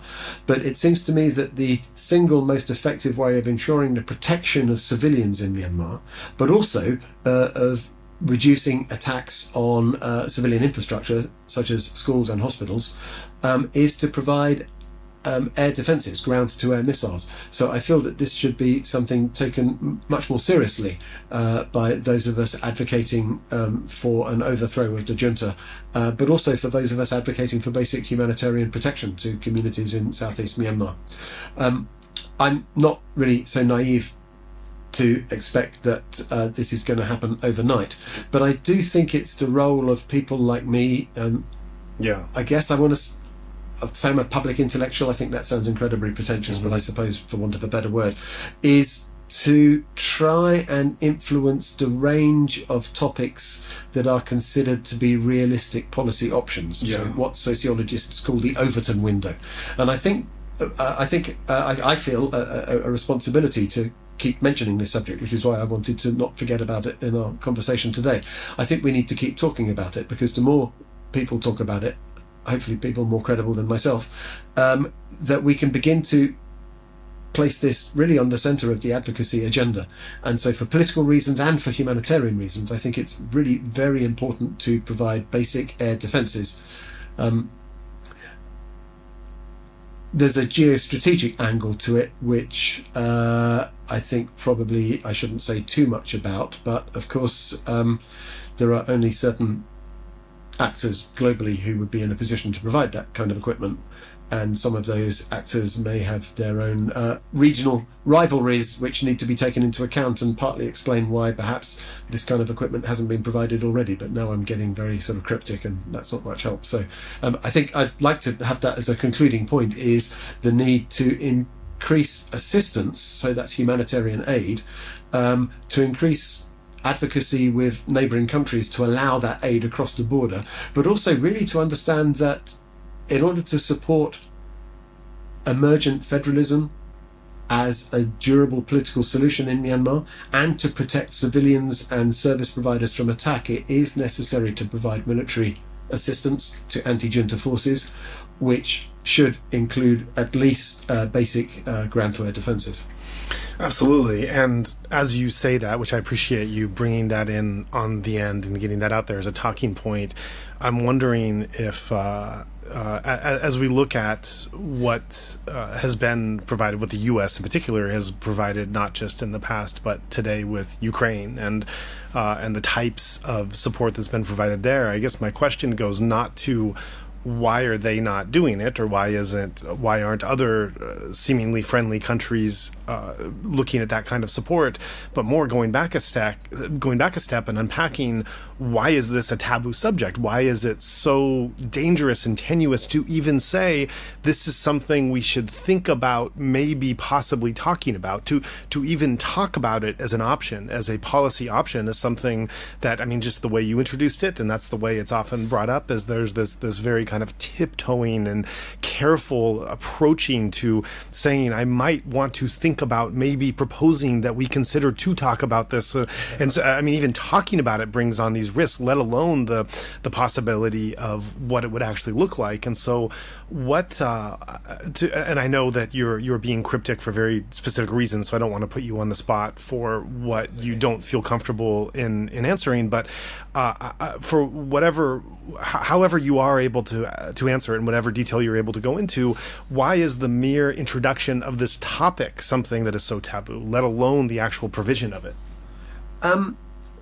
I think there's a few reasons. I think one very legitimate reason is the risk of proliferation. So if we're talking, I keep saying it, but I think it's important. I'm not an expert. I have no military background, but I think the kind of kit we're talking about, ground-to-air defences, one could imagine that it is directed against various targets, and so I think there's a risk that if this equipment is provided one way or another, that it could get into the wrong hands, and there could be proliferation that could end up being targeted against maybe other targets apart from the Myanmar military. Yeah. So I think that's one reason, proliferation. Right.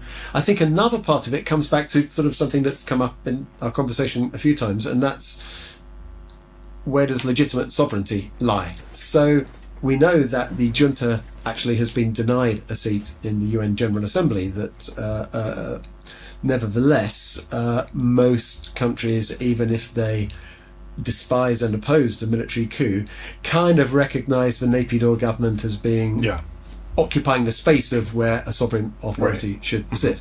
And my argument of emergent federalism is really to say that we need to see sovereignty as being much more dispersed and consisting in a large number of smaller polities occupying the area which used to be known as Myanmar. Or maybe then we do need some sort of loose union which federates these different states to bring them together in a new union from the bottom up.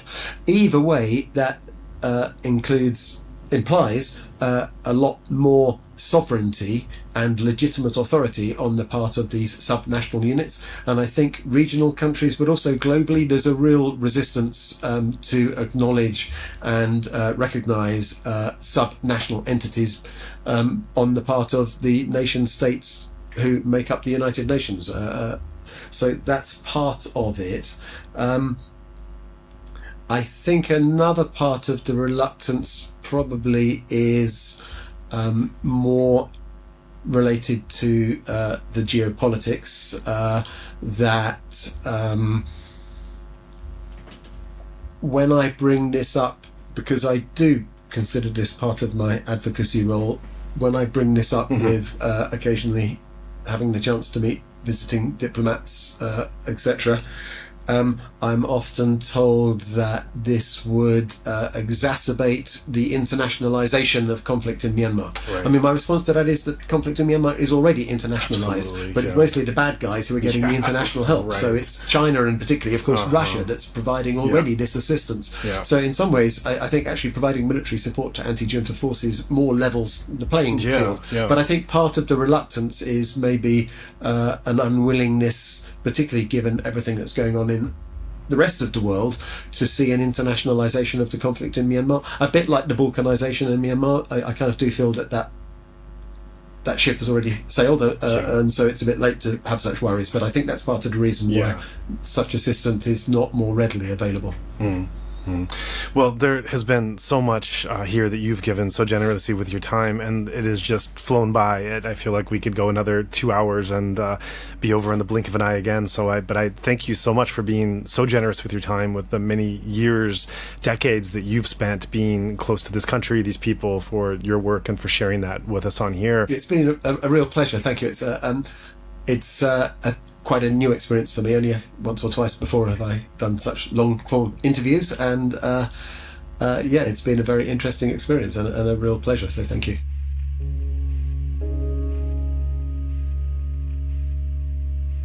One of the most tragic aspects of the current crisis in Myanmar is how isolated Burmese protesters feel, and in fact are. Thankfully, through our nonprofit organization Better Burma, we are able to ensure that all donations successfully reach their intended target. So if you found yourself moved by today's discussion and want to do what you can to help, please consider giving to our fund, which is 100% directed towards supporting the movement. If you would like to join in our mission to support those in Myanmar who are being impacted by the military coup, we welcome your contribution in any form, currency, or transfer method. Your donation will go on to support a wide range of humanitarian and media missions, aiding those local communities who need it most. Donations are directed to such causes as the Civil Disobedience Movement, CDM, families of deceased victims, internally displaced person IDP camps, food for impoverished communities, military defection campaigns, undercover journalists, refugee camps, monasteries and nunneries, education initiatives, the purchasing of protective equipment and medical supplies, COVID relief, and more. We also make sure that our donation fund supports a diverse range of religious and ethnic groups across the country. We invite you to visit our website to learn more about past projects, as well as upcoming needs. You can give a general donation or earmark your contribution to a specific activity or project you would like to support, perhaps even something you heard about in this very episode. All of this humanitarian work is carried out by our nonprofit mission, Better Burma. Any donation you give on our Insight Myanmar website is directed towards this fund. Alternatively, you can also visit the Better Burma website, betterburma.org, and donate directly there. In either case, your donation goes to the same cause, and both websites accept credit card. You can also give via PayPal by going to paypal.me/betterburma. Additionally, we can take donations through Patreon, Venmo, GoFundMe, and Cash App. Simply search Better Burma on each platform and you'll find our account. You can also visit either website for specific links to these respective accounts or email us at info@betterburma.org. That's Better Burma, one word, spelled BETTERBURMA.org. If you would like to give it another way, please contact us. We also invite you to check out our range of handicrafts that are sourced from vulnerable artisan communities across Myanmar, available at alokacrafts.com. Any purchase will not only support these artisan communities, but also our nonprofit's wider mission. That's Aloka Crafts, spelled ALOKACRAFTS, one word, alokacrafts.com. Thank you so much for your kind consideration and support.